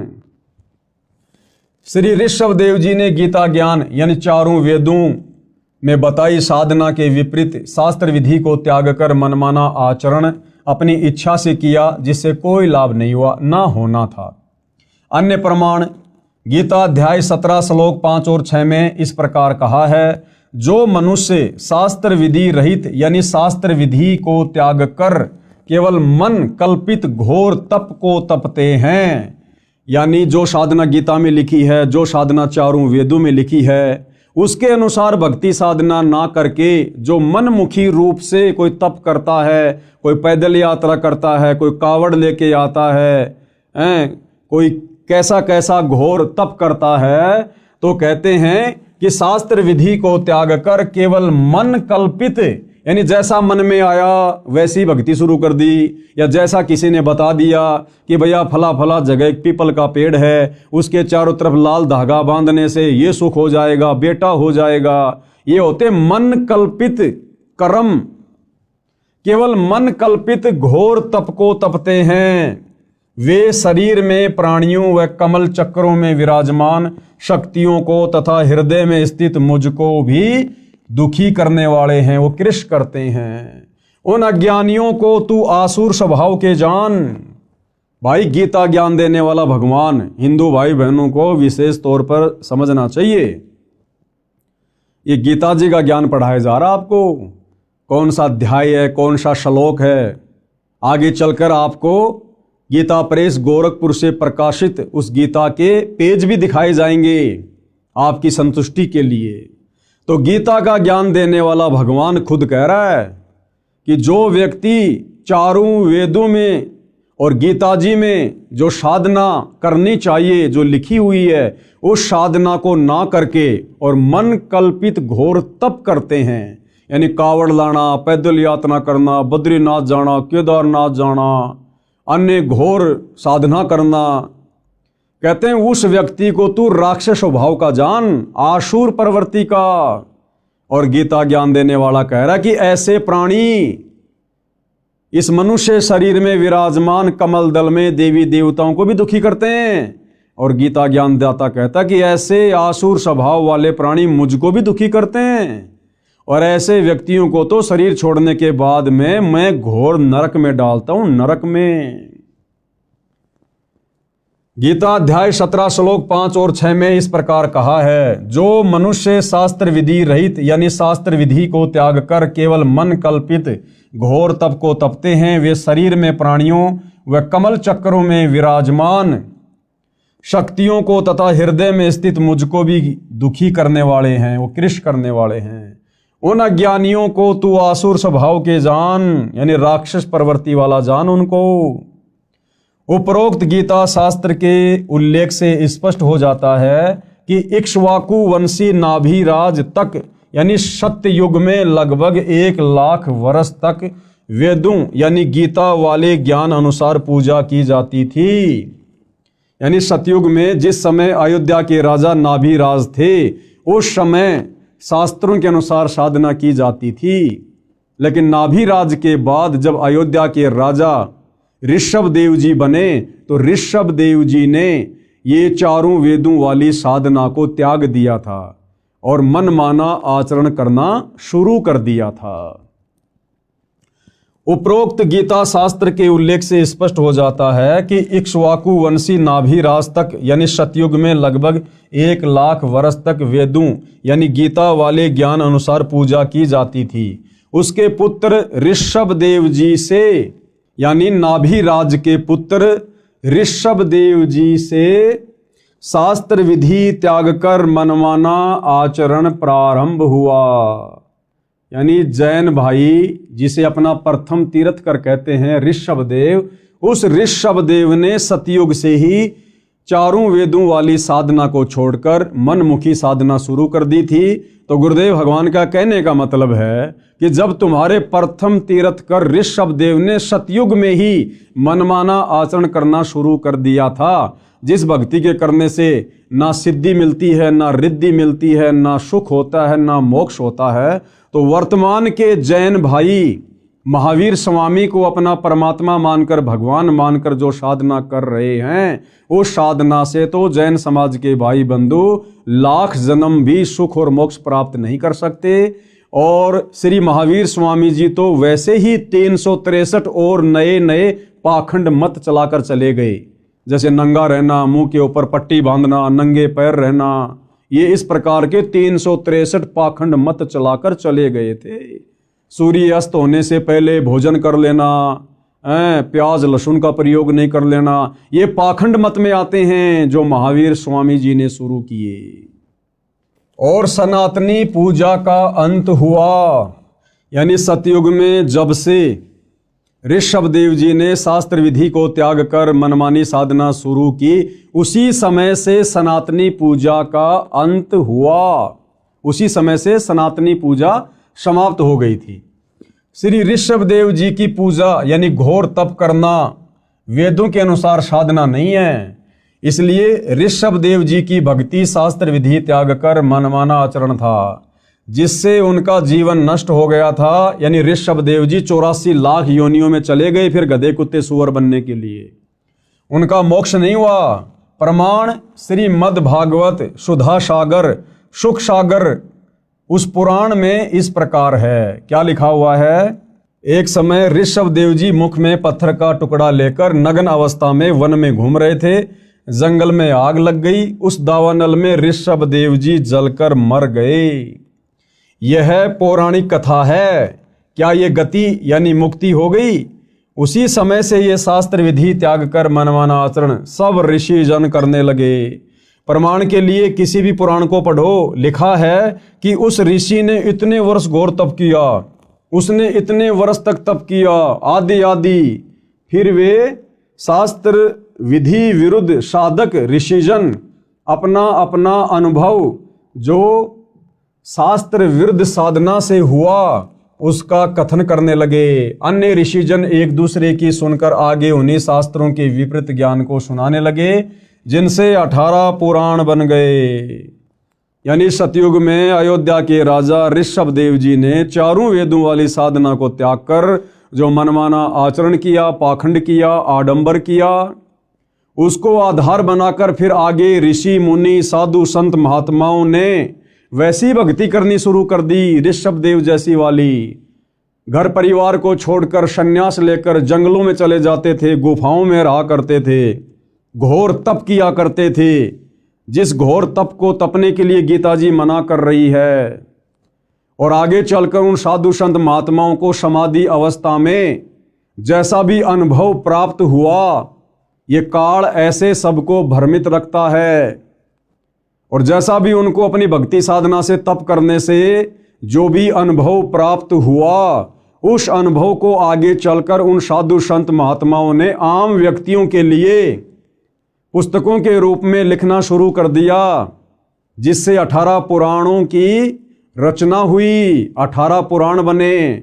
और वही 18 पुराण आज हम हिंदू समाज के भाई बहन पढ़ रहे हैं, जिन पुराणों में गीता और वेदों के अनुसार शास्त्र अनुकूल साधना नहीं है। 90% ज्ञान इन 18 पुराणों में उन साधु संत महात्माओं का जो उन्होंने मनमाना आचरण किया, जैसा उनको अनुभव हुआ, केवल वही वर्णित है जो हमारे किसी काम का नहीं है। यानी इन 18 पुराणों में जो ज्ञान गीता और चारों वेदों से मिलता है वो सत्य है। इसके अलावा उनका जो अपना पर्सनल भक्ति अनुभव है वो हमने स्वीकार नहीं करना है। वो शास्त्र विधि को त्याग कर मनमाना आचरण है, मनमाना ज्ञान है, जिससे हमारी मुक्ति संभव नहीं है। पुराण ऋषियों के अनुभव की देन है। ये पुराण क्या है? ऋषियों के अनुभव की देन है, जिनमें सारा का सारा ज्ञान वेदों व गीता के विपरीत है। श्री ब्रह्मा जी, श्री विष्णु जी तथा श्री शंकर जी ने भी घोर तप किया, जो गीता शास्त्र के विपरीत मनमानी साधना है। अब बताओ भाई और बहनों, इसलिए सतगुरु रामपाल जी कहते हैं कि ब्रह्मा विष्णु महेश को भी संपूर्ण आध्यात्मिक ज्ञान नहीं है। ब्रह्मा विष्णु महेश भी 184 योनियों में जाते हैं, अपने कर्म का भोग भोगते हैं। इनके पास भी मुक्ति का साधन नहीं है। क्यों? क्योंकि ब्रह्मा विष्णु महेश भी शास्त्रों के विरुद्ध साधना करते हैं। इस कारण से भाई और बहनों, उस परमपिता परमेश्वर को, परम अक्षर ब्रह्म को, सत्य पुरुष को, कबीर देव को सत्य साधना बताने के लिए इस पृथ्वी पर स्वयं ही मनुष्य रूप में, मनुष्य के बच्चे के रूप में प्रकट होकर आना पड़ता है, ये ज्ञान आप और हमारे तक पहुंचाने के लिए। और हम उनके द्वारा बताए गए सूक्ष्म ज्ञान को इतना जल्दी स्वीकार नहीं करते हैं। क्यों? क्योंकि तब तक हमारे ऊपर हमारे धर्म गुरुओं के अज्ञान का बहुत गहरा रंग चढ़ चुका होता है। हम केवल उन ऋषि मुनियों के द्वारा लिखे गए पुराणों वाले ज्ञान को ही सत्य ज्ञान मानकर साधना में लगे हुए होते हैं, जिस कारण से वो सत्य ज्ञान हमें सत्य प्रतीत नहीं होता है। वर्तमान में सनातन धर्म का नाम वैदिक धर्म तथा हिंदू धर्म भी प्रचलित है। यानी सनातन धर्म को ही वैदिक धर्म कहते हैं और हिंदू धर्म भी उसी को कहा जाता है। आदि शंकराचार्य जी ने देवी देवताओं की पूजा का विधान बताया और पुराणों के ज्ञान को सनातन धर्म यानी हिंदू धर्म में दृढ़ता के साथ प्रवेश कर दिया। ये जो हिंदू धर्म है इसकी शुरुआत आदि शंकराचार्य जी से हुई। आदि शंकराचार्य जी आज से लगभग 3200 वर्ष पहले हुए हैं और उन्होंने यहाँ आकर हम प्राणियों को शास्त्रों के विरुद्ध, चारों वेदों के विरुद्ध देवी देवताओं की पूजा पर आधारित कर दिया, जिस कारण से हिंदू धर्म की शुरुआत हुई। आदि शंकराचार्य जी ने देवी देवताओं की पूजा का विधान बताया और पुराणों के ज्ञान को सनातन धर्म यानी हिंदू धर्म में दृढ़ता के साथ प्रवेश कर दिया। गीता अध्याय 4 श्लोक 1 और 2 को फिर पढ़ते हैं, जिनमें गीता ज्ञानदाता ने अर्जुन से कहा है कि मैंने इस योग यानी गीता वाले वेद ज्ञान को, क्योंकि श्रीमद् भगवत गीता चारों वेदों का सार है यानी संक्षिप्त रूप है, इस तथ्य को पूरा हिंदू समाज मानता है। तो गीता ज्ञानदाता ने क्या कहा कि ये गीता वाला ज्ञान, चारों वेदों वाला ज्ञान, सबसे पहले मैंने किसको कहा? सूर्य से कहा था। सूर्य ने अपने पुत्र वैश्वत यानी मनु से कहा और मनु ने अपने पुत्र इक्ष्वाकु से कहा। गीता अध्याय 4 श्लोक 1 में इसका वर्णन है। हे परंतप अर्जुन, इस प्रकार परंपरा से प्राप्त इस योग यानी ज्ञान को, यानी गीता उर्फ वेद ज्ञान को राज ऋषियों ने जाना।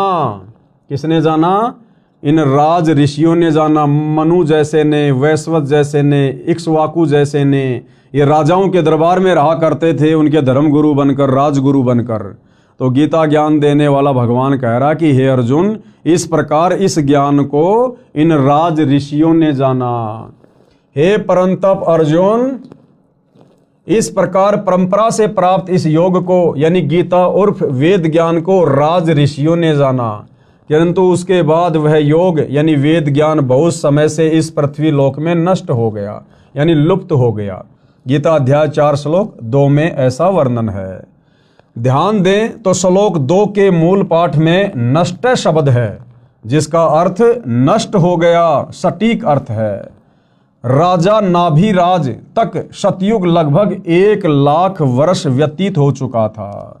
यानी जिस समय सतयुग की शुरुआत में राजा नाभिराज अयोध्या के राजा थे, वो लगभग 1,00,000 वर्ष तक अयोध्या के राजा रहे। उस समय तक ये शास्त्रों के अनुसार साधना होती थी, सनातनी पूजा होती थी, चारों वेदों के अनुसार साधना होती थी।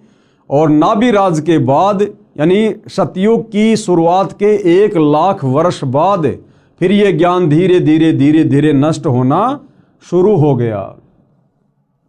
राजा नाभिराज तक सतयुग लगभग 1,00,000 वर्ष व्यतीत हो गया था। गीता का ज्ञान द्वापर के अंत में यानी कलयुग से लगभग 100 वर्ष पहले बोला गया था। गीता जी का ज्ञान कब बोला गया? कलयुग की शुरुआत से 100 वर्ष पहले यानी द्वापर युग के अंत में। यानी जिस समय सतयुग में नाभिराज अयोध्या के राजा थे, उसके लगभग 38 या 39 लाख वर्ष बाद द्वापर के लास्ट में गीता जी का ज्ञान बोला गया। अब भाइयों और बहनों, सतयुग की शुरुआत में 1,00,000 वर्ष तक वेदों के अनुसार साधना होती थी और द्वापर के अंत तक यानी बीच में जो ये 39 लाख वर्ष का समय है, इस समय केवल शास्त्र विधि को त्याग कर मनमाना आचरण किया जा रहा था। वेदों के विपरीत साधना की जा रही थी और गीता का ज्ञान बोला गया अब द्वापर के अंत में 39 लाख साल बाद। अब इस गीता में वो वेदों वाला ज्ञान है जो सतगुरु रामपाल जी बता रहे हैं, समझा रहे हैं। तो अब भगत समाज को वो वास्तविक वेदों वाला ज्ञान स्वीकार करने में जो ज्ञान 39 लाख वर्ष तक लुप्त रहा, ना किसी को पता था ना किसी ने बताया, अब सतगुरु रामपाल जी उसी सतयुग वाले वेदों वाले ज्ञान को और वेदों से ऊपर सूक्ष्म वेद के ज्ञान को जब अपने सत्संगों के माध्यम से बताते हैं, समझाते हैं, तो अब किसी भी समाज के व्यक्ति को आसानी से स्वीकार नहीं हो रहा है। सबसे बड़ी विडंबना सतगुरु रामपाल जी के सामने वर्तमान में ये है। ध्यान से पढ़िए भाई और बहनों। राजा नाभिराज तक सतयुग लगभग 1,00,000 वर्ष व्यतीत हो गया था। गीता का ज्ञान द्वापर के अंत में यानी कलयुग से लगभग 100 वर्ष पहले बोला गया था। गणित की रीति से नाभिराज के बाद यह गीता का ज्ञान 37,87,900 वर्ष बाद बोला गया है। इस दौरान सब ऋषियों ने वेदों के विपरीत साधना की, यानी 37,87,900 वर्ष तक ये जितने भी साधु संत महात्मा ऋषि जिनके बड़े बड़े हम नाम सुनते हैं, विश्वामित्र जी, वेद व्यास जी, पाराशर ऋषि जी, दुर्वासा ऋषि जी, इन्होंने वेदों के विरुद्ध साधना की, तपस्याएं की, वेद विरुद्ध ज्ञान पर इन्होंने दुनिया को लगाया। गणित की रीति से नाभिराज के बाद यह गीता का ज्ञान 37,87,900 वर्ष बाद बोला गया है।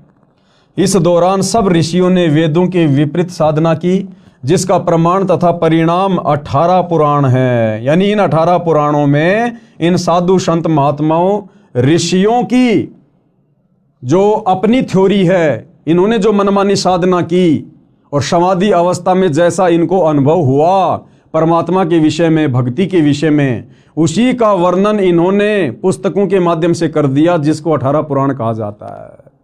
यानी 18 पुराणों में कंप्लीट ज्ञान नहीं है, वेदों वाला ज्ञान भी नहीं है, गीता वाला ज्ञान भी नहीं है। ऋषि विशेष के अनुभव ज्यादा हैं जो हमारे किसी काम के नहीं हैं।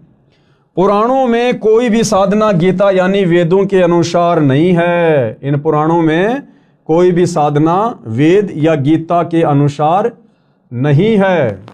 यहां केवल 2 शब्द लिख रहा हूं ताकि बुद्धिमान संकेत समझें। विस्तार से इस पुस्तक में आगे लिखा है। यानी सतगुरु रामपाल जी कहना ये चाहते हैं कि भाई, अगर आपने सत्य आध्यात्मिक ज्ञान समझना है, आपने वेदों वाला ज्ञान और वेदों से ऊपर सूक्ष्म वेद का ज्ञान समझना है, अपने मनुष्य जन्म को भक्ति करके सफल करना है, अपना मोक्ष करवाना है, दुखों से छुटकारा प्राप्त करना है, और जब तक हम यहाँ रहेंगे तब तक आपको सुख प्राप्त करना है, तो आपने बहुत ही धैर्य पूर्वक इस सत्य ज्ञान को जो वर्तमान में सतगुरु रामपाल जी के द्वारा बताया जा रहा है, समझाया जा रहा है सत्संगों के माध्यम से या पुस्तकों में लिखकर, उसको बहुत ही धैर्यपूर्वक और निष्पक्ष होकर सुनने और समझने की आवश्यकता है। प्रमाण गीता के विपरीत साधना का गीता अध्याय 9 श्लोक 25 में कहा है कि जो पितर पूजता है पितरों को प्राप्त होगा। गीता अध्याय 9 श्लोक 25 में लिखा है कि जो व्यक्ति पितरों की पूजा करता है वो पितरों को प्राप्त होगा। यानी हम जो अपने बाप दादाओं के श्राद्ध निकालते हैं, ये पितृ पूजा है, ये भूत पूजा है। हमारे पूर्वज शास्त्रों के विरुद्ध साधना करके वो पितृ बन गए, जिनके हम श्राद्ध निकाल रहे हैं वो भूत बने हुए हैं।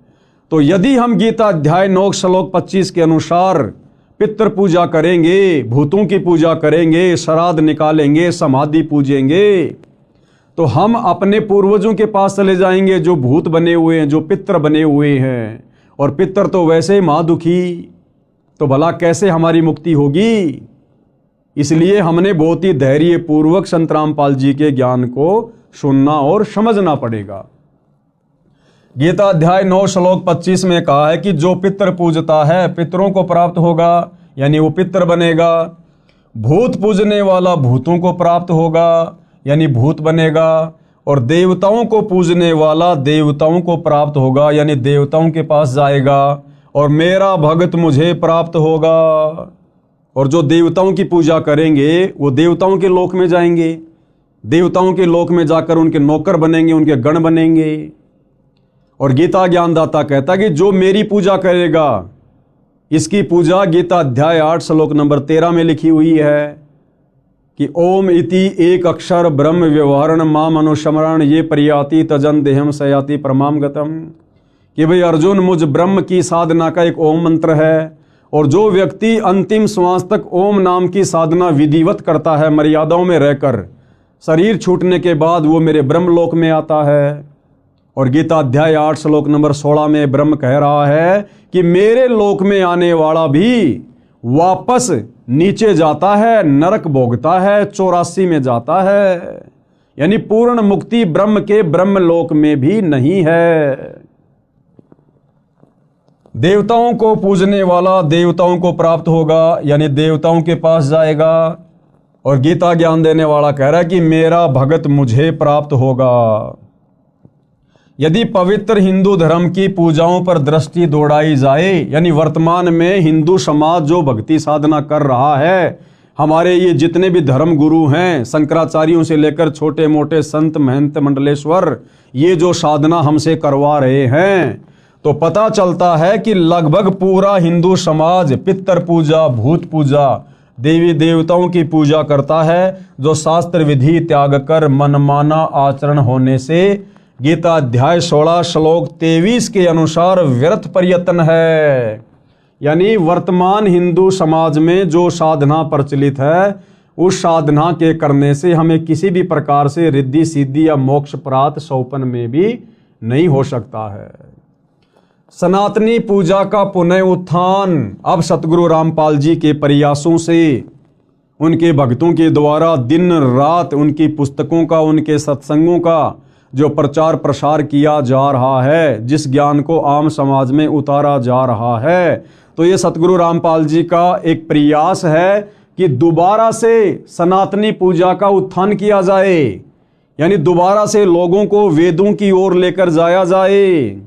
ये बाकी जितने भी लोग सनातन की बात करते हैं, सनातनी होने की बात करते हैं, सनातन का झंडा लेकर कहीं भी खड़े हो जाते हैं, रैलियां निकालते हैं, इन लोगों को तो सनातन के सह का भी ज्ञान नहीं है, सह का भी, कि सनातन होता क्या है। असल में सनातनी पूजा का उत्थान, यानी सनातन धर्म में सनातनी पूजा को सतगुरु रामपाल जी पुनः खड़ा करने में लगे हुए हैं। अब ये बात उनके सत्संग सुनने से और इन पुस्तकों को अच्छे से देखने, सुनने और पढ़ने से समझ में आएगी। सनातनी पूजा का उत्थान, मैं यानी लेखक कौन? सतगुरु रामपाल जी। मैं तथा 90% मेरे अनुयायी हिंदू हैं। हमने शास्त्र विधि रहित साधना त्याग दी, यानी जो साधना शास्त्रों में नहीं है, वेदों में नहीं है, जिस भक्ति के करने का विधान शास्त्रों में नहीं है, ना गीता में ना वेदों में, जैसे राधे राधे श्याम मिला दे, ओम नमो भागवते वासुदेवाय नमः, ये व्रत रखना, पितृ पूजना, श्राद्ध निकालना, समाधि पूजना, कावड़ लेके आना, पैदल यात्रा करना, मंदिरों को पूजना, मस्जिदों को पूजना, इस प्रकार की जो साधना है वो सतगुरु रामपाल जी के पंथ में उनका कोई भी अनुयायी नहीं करता है, क्योंकि ये सभी प्रकार की पूजा साधना शास्त्र विधि को त्याग कर मनमाना आचरण है। मैं यानी सतगुरु रामपाल जी तथा 90% मेरे अनुयायी हिंदू हैं। हमने शास्त्र विधि रहित साधना त्याग दी है, शास्त्रों को अच्छी तरह पढ़ा व समझा है, उसके पश्चात शास्त्रोक्त साधना प्रारंभ की है। कि हम लोगों ने ये देखा देखी में भक्ति शुरू नहीं की है। हम सतगुरु रामपाल जी के जितने भी फॉलोवर हैं, हम लोग कोई अनपढ़ गवार मूर्ख नहीं हैं, बहुत अच्छे पढ़े पढ़े लोग हैं। और हमने ये भक्ति साधना सतगुरु रामपाल जी से आंख बंद करके स्वीकार नहीं की है। सतगुरु रामपाल जी ने प्रोजेक्टर पर, टीवी चैनलों पर सौ प्रमाण दिए हैं, गीता से, वेद से, कुरान से, पुराण से, सभी धर्म ग्रंथों से, और साबित किया है कि जो साधना वर्तमान में उनके पास है वो पृथ्वी पर किसी अन्य साधु संत महात्मा के पास नहीं है। इसलिए हम लोगों ने अपनी आंखों से सौ प्रमाण देखकर सतगुरु रामपाल जी की शास्त्र अनुकूल सत्य साधना ग्रहण की है, जो कि सर्व शास्त्रों से प्रमाणित है। वह इस प्रकार है। गीता अध्याय 4 श्लोक 34 को भी पढ़ें, जिसमें कहा है कि उस ज्ञान को, सूक्ष्म वेद वाले ज्ञान को तू तत्वदर्शी संतों के पास जाकर प्राप्त कर। अब देखो भाइयों और बहनों, गीता का ज्ञान देने वाला भगवान, आप चाहे उसको श्री कृष्ण कहो, चाहे उसको ब्रह्म कहो, गीता अध्याय 4 श्लोक 34 में क्या कह रहा है, जिसमें कहा है कि उस ज्ञान को, कौन से ज्ञान को, सूक्ष्म वेद वाले ज्ञान को, चारों वेदों का जो पिता है, 5वां वेद सूक्ष्म वेद, गीता ज्ञान देने वाला भगवान कह रहा कि हे अर्जुन, उस सूक्ष्म वेद वाले ज्ञान को तू तत्वदर्शी संतों के पास जाकर प्राप्त कर। अब विचार करो भाइयों और बहनों, जब गीता का ज्ञान देने वाला भगवान अपने हाथ खड़े कर रहा है कि हे अर्जुन, उस सूक्ष्म वेद वाले ज्ञान को, उस तत्व ज्ञान को, जिससे पूर्ण मुक्ति होगी, पूर्ण मोक्ष होगा, कभी 84 में नहीं जाना पड़ेगा, उस ज्ञान को अर्जुन तू किसी तत्वदर्शी संतों के पास जाकर समझ। यानी वो वास्तविक ज्ञान, सूक्ष्म वेद वाला ज्ञान, मुक्ति का ज्ञान गीता ज्ञान देने वाले भगवान के पास भी नहीं है। अन्यथा उस ज्ञान की प्राप्ति के लिए अर्जुन को तत्वदर्शी संतों की शरण में जाने को नहीं बोलता। अगर गीता ज्ञानदाता के पास वो ज्ञान होता, अगर गीता ज्ञान देने वाला भगवान तत्वदर्शी होता, तो कह देता कि अर्जुन ले बैठ सामने, मैं तेरे को सत्संग करके सुनाता हूं वो ज्ञान। लेकिन गीता ज्ञानदाता ने स्पष्ट कर दिया कि भाई वो ज्ञान मेरे पास भी नहीं है जिससे पूर्ण मोक्ष हो जाए, पूर्ण मुक्ति हो जाए, जन्म मरण सदा के लिए समाप्त हो जाए, ये जीवात्मा मुक्त होकर सनातन परम धाम सतलोक में चली जाए। कहते हैं उसके लिए तू किसी तत्वदर्शी संत के पास जा। और भाई और बहनों, वो तत्वदर्शी संत जिसकी तरफ संकेत गीता ज्ञान देने वाला भगवान गीता अध्याय 4 श्लोक 34 में कर रहा है, वर्तमान में निसंदेह इस पृथ्वी पर सतगुरु रामपाल जी हैं, जिन्होंने चारों वेदों को, गीता जी को, कुरान, बाइबल, तौरेत, जबूर, इंजिल, हदीसें, गुरु ग्रंथ साहिब, 18 पुराण, सभी धर्मों के सभी शास्त्रों का निचोड़ निकाल के रख दिया है। जो निचोड़, जो निष्कर्ष हमारे धर्म के धर्म गुरु लाखों वर्षों से नहीं निकाल पाए, समाज को नहीं दे पाए, वो निष्कर्ष अध्यात्म का, भक्ति का इन्हीं धर्मशास्त्रों से सतगुरु रामपाल जी ने निकाल कर अपने सत्संगों में डाल दिया है, अपनी पुस्तकों में लिख दिया है। अब यदि आवश्यकता है तो उनके सत्संग सुनने की, उनके कर कमल से लिखित पुस्तकों को धैर्यपूर्वक पढ़ने की। तो क्या कहा जा रहा है, गीता अध्याय 4 श्लोक 34 को भी पढ़ें, जिसमें कहा है कि उस ज्ञान को, यानी सूक्ष्म वेद वाले ज्ञान को तू तत्वदर्शी संतों के पास जाकर प्राप्त कर। विचारणीय विषय यह है कि तत्व ज्ञान गीता में नहीं है। भाइयों और बहनों, अगर गीता में वो तत्व ज्ञान होता तो गीता ज्ञान देने वाला भगवान ये कभी भी नहीं कहता कि अर्जुन तू उस ज्ञान को तत्वदर्शी संतों के पास जाकर प्राप्त कर। इसलिए यहाँ पर क्या कहा गया है, इसलिए यहाँ पर कहा जा रहा है कि विचारणीय विषय यह है कि तत्व ज्ञान गीता में नहीं है। यदि होता तो गीता ज्ञान देने वाला ये नहीं कहता कि तत्व ज्ञान को तत्वदर्शी संतों से जान। तत्वदर्शी संत के अभाव में मानव समाज मनमाना आचरण करके अपना मानव जीवन नष्ट कर रहा है। इस तत्व ज्ञान के अभाव में सतगुरु रामपाल जी को सतगुरु धारण ना करने के कारण, उनके प्रवचन सत्संग ना सुन पाने के कारण ये भगत समाज अपने अनमोल मनुष्य जीवन को वर्तमान में बर्बाद कर रहा है। भले चाहे कोई अपने आप को कितना ही ज्ञानी समझे, कितना ही बड़ा संस्कृत का ज्ञाता समझे, चाहे वो शंकराचार्य बन के क्यों ना बैठा है, वो व्यक्ति अपने मनुष्य जन्म को तत्वदर्शी संत की शरण के अभाव में नष्ट कर रहा है।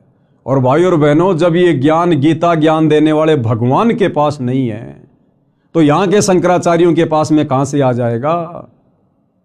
और शंकराचार्यों के पास नहीं है तो आम हिंदू समाज में ये ज्ञान कहाँ से आ जाएगा। तो सब लोग शास्त्र विधि को त्याग कर मनमाना आचरण करने में लगे हुए हैं, जिसका नतीजा अंत में नरक भोगना पड़ेगा। 184 योनियों में गधे कुत्ते सूअर के शरीरों में कष्ट उठाना पड़ेगा और युगो युगो यूं ही भूत प्रेत पितर बनकर भटकना पड़ेगा। जब गीता अध्याय 4 श्लोक 34 वाला तत्वदर्शी संत मिल जाता है, वह संपूर्ण अध्यात्म ज्ञान बताता है, जिसको सुन समझकर बुद्धिमान अपनी साधना शास्त्रों के अनुसार करता है, जीवन धन्य कर लेता है, एक धर्म यानी मानव धर्म बन जाता है। और सतगुरु रामपाल जी का नारा है, जब आप उनके कर कमल से लिखित पवित्र पुस्तक ज्ञान गंगा को पढ़ेंगे तो ज्ञान गंगा पुस्तक को खोलने से पहले ऊपर कवर पर लिखा है कि जीव हमारी जाति है और मानव धर्म हमारा, कौन सा, मानव। जीव हमारी जाति है, मानव धर्म हमारा, हिंदू मुस्लिम सिख ईसाई धर्म नहीं कोई न्यारा। संत गरीबदास जी, गांव छुडानी, जिला झज्जर, हरियाणा, भारत ने अपनी अमृतवाणी में कहा है कि गरीब ऐसा निर्मल नाम है, निर्मल करे शरीर, और ज्ञान मंडलीक हैं चकवे ज्ञान कबीर। आदरणीय गरीबदास जी को जब कबीर परमात्मा यानी परम अक्षर ब्रह्म सत्य पुरुष मिले, उनको शतलोक दिखाया, उनको ज्ञान दिया, उनका ज्ञान योग खोला, तो अपने परमपिता परमेश्वर कबीर साहिब की महिमा करते हुए, उनके तत्व ज्ञान का बखान करते हुए गरीबदास जी ने अपनी वाणी में क्या कहा है, गरीब ऐसा निर्मल ज्ञान है कि उस कबीर परमात्मा का ज्ञान ऐसा निर्मल है, ऐसा प्यारा है। निर्मल करे शरीर, यानी जब हम उसके ज्ञान को ग्रहण करके, उनकी शरण ग्रहण करके, उनके द्वारा बताई गई साधना करेंगे तो हमारा शरीर निर्मल होता चला जाएगा, हमारे पाप कर्म उस साधना के करने से कटते चले जाएंगे। और ज्ञान मंडलीक है, उस कबीर परमात्मा के तत्व ज्ञान के अलावा और पृथ्वी पर जो भी ज्ञान है किसी भी साधु संत महात्मा का, कहते हैं वो तो मंडलीक है। मंडलीक यानी क्षेत्रीय ज्ञान है। और ज्ञान मंडलीक है चकवे ज्ञान कबीर, और कबीर जी का जो तत्व ज्ञान है, शास्त्र अनुकूल ज्ञान है, वो तो चकवे यानी जैसे चक्रवर्ती राजा होता है, पूरी पृथ्वी पर उसका साम्राज्य होता है, तो कबीर जी का जो तत्व ज्ञान है उसको चकवे ज्ञान की संज्ञा दी गई है। यानी सारी सृष्टि में केवल कबीर जी का ही ज्ञान सत्य है। अर्थात संत गरीबदास जी ने कहा है कि सच्चा नाम ऐसा कारगर है जो आत्मा को निर्मल कर देता है। अध्यात्म ज्ञान शरीर के कष्ट भी दूर करता है। कबीर साहिब का अध्यात्म ज्ञान चकवे चक्रवर्ती यानी ऑलराउंडर है। अन्य ज्ञान मंडलिक यानी क्षेत्रीय यानी लोक वेद है। संत गरीबदास जी को 10 वर्ष की आयु में परमात्मा सर्वोपरि लोक सनातन परम धाम यानी सत्यलोक से आकर गांव छुडानी जिला झज्जर हरियाणा प्रांत में मिले थे। उनकी आत्मा को ऊपर ले गए जहां परमात्मा रहते हैं। अब भाइयों और बहनों, वो परमात्मा कौन है, वो दिखने में कैसा है, उस परमात्मा की भक्ति क्या है, उस परमात्मा की प्राप्ति कैसे होगी, इन समस्त बातों का जिक्र हम इस पवित्र पुस्तक हिंदू साहिबान नहीं समझे गीता वेद पुराण इसके अगले एपिसोड यानी वीडियो नंबर 2 में समझेंगे। फिलहाल भाइयों और बहनों, इस पुस्तक की भूमिका पर हम वीडियो बना रहे हैं। इस पुस्तक का वास्तविक ज्ञान भूमिका समाप्त होने के बाद शुरू होगा। तो सभी से हाथ जोड़कर विनती है, प्रार्थना है, धैर्य पूर्वक आप जी इस पुस्तक पर बन रहे वीडियो को देखते रहिए। निसंदेह परमपिता परमेश्वर कबीर साहेब यानी वर्तमान में जो सतगुरु रामपाल जी के रूप में धरती पर प्रकट हैं, उनके आशीर्वाद से यदि हम उनसे प्रार्थना करते रहेंगे तो अवश्य वे हमें सद्बुद्धि प्रदान करेंगे, हमारा ज्ञान योग खोलेंगे और हम इस अनसुलझे आध्यात्मिक ज्ञान को उनकी विशेष दया से समझते जाएंगे और अपनी आत्मा का कल्याण करवाएंगे। तो भाइयों और बहनों, गुरुदेव भगवान के आशीर्वाद से आज के इस वीडियो में केवल इतना ही। कल परमपिता परमेश्वर जी के आशीर्वाद से रात्रि 9 बजे सभी भाई बहन दास के फेसबुक पेज पवन दास इस लाइव के ऊपर लाइव जुड़िए। तब तक गुरुदेव भगवान हम सबको आज्ञा दें, आशीर्वाद दें। बंदी छोड़ सतगुरु रामपाल जी भगवान की जय हो।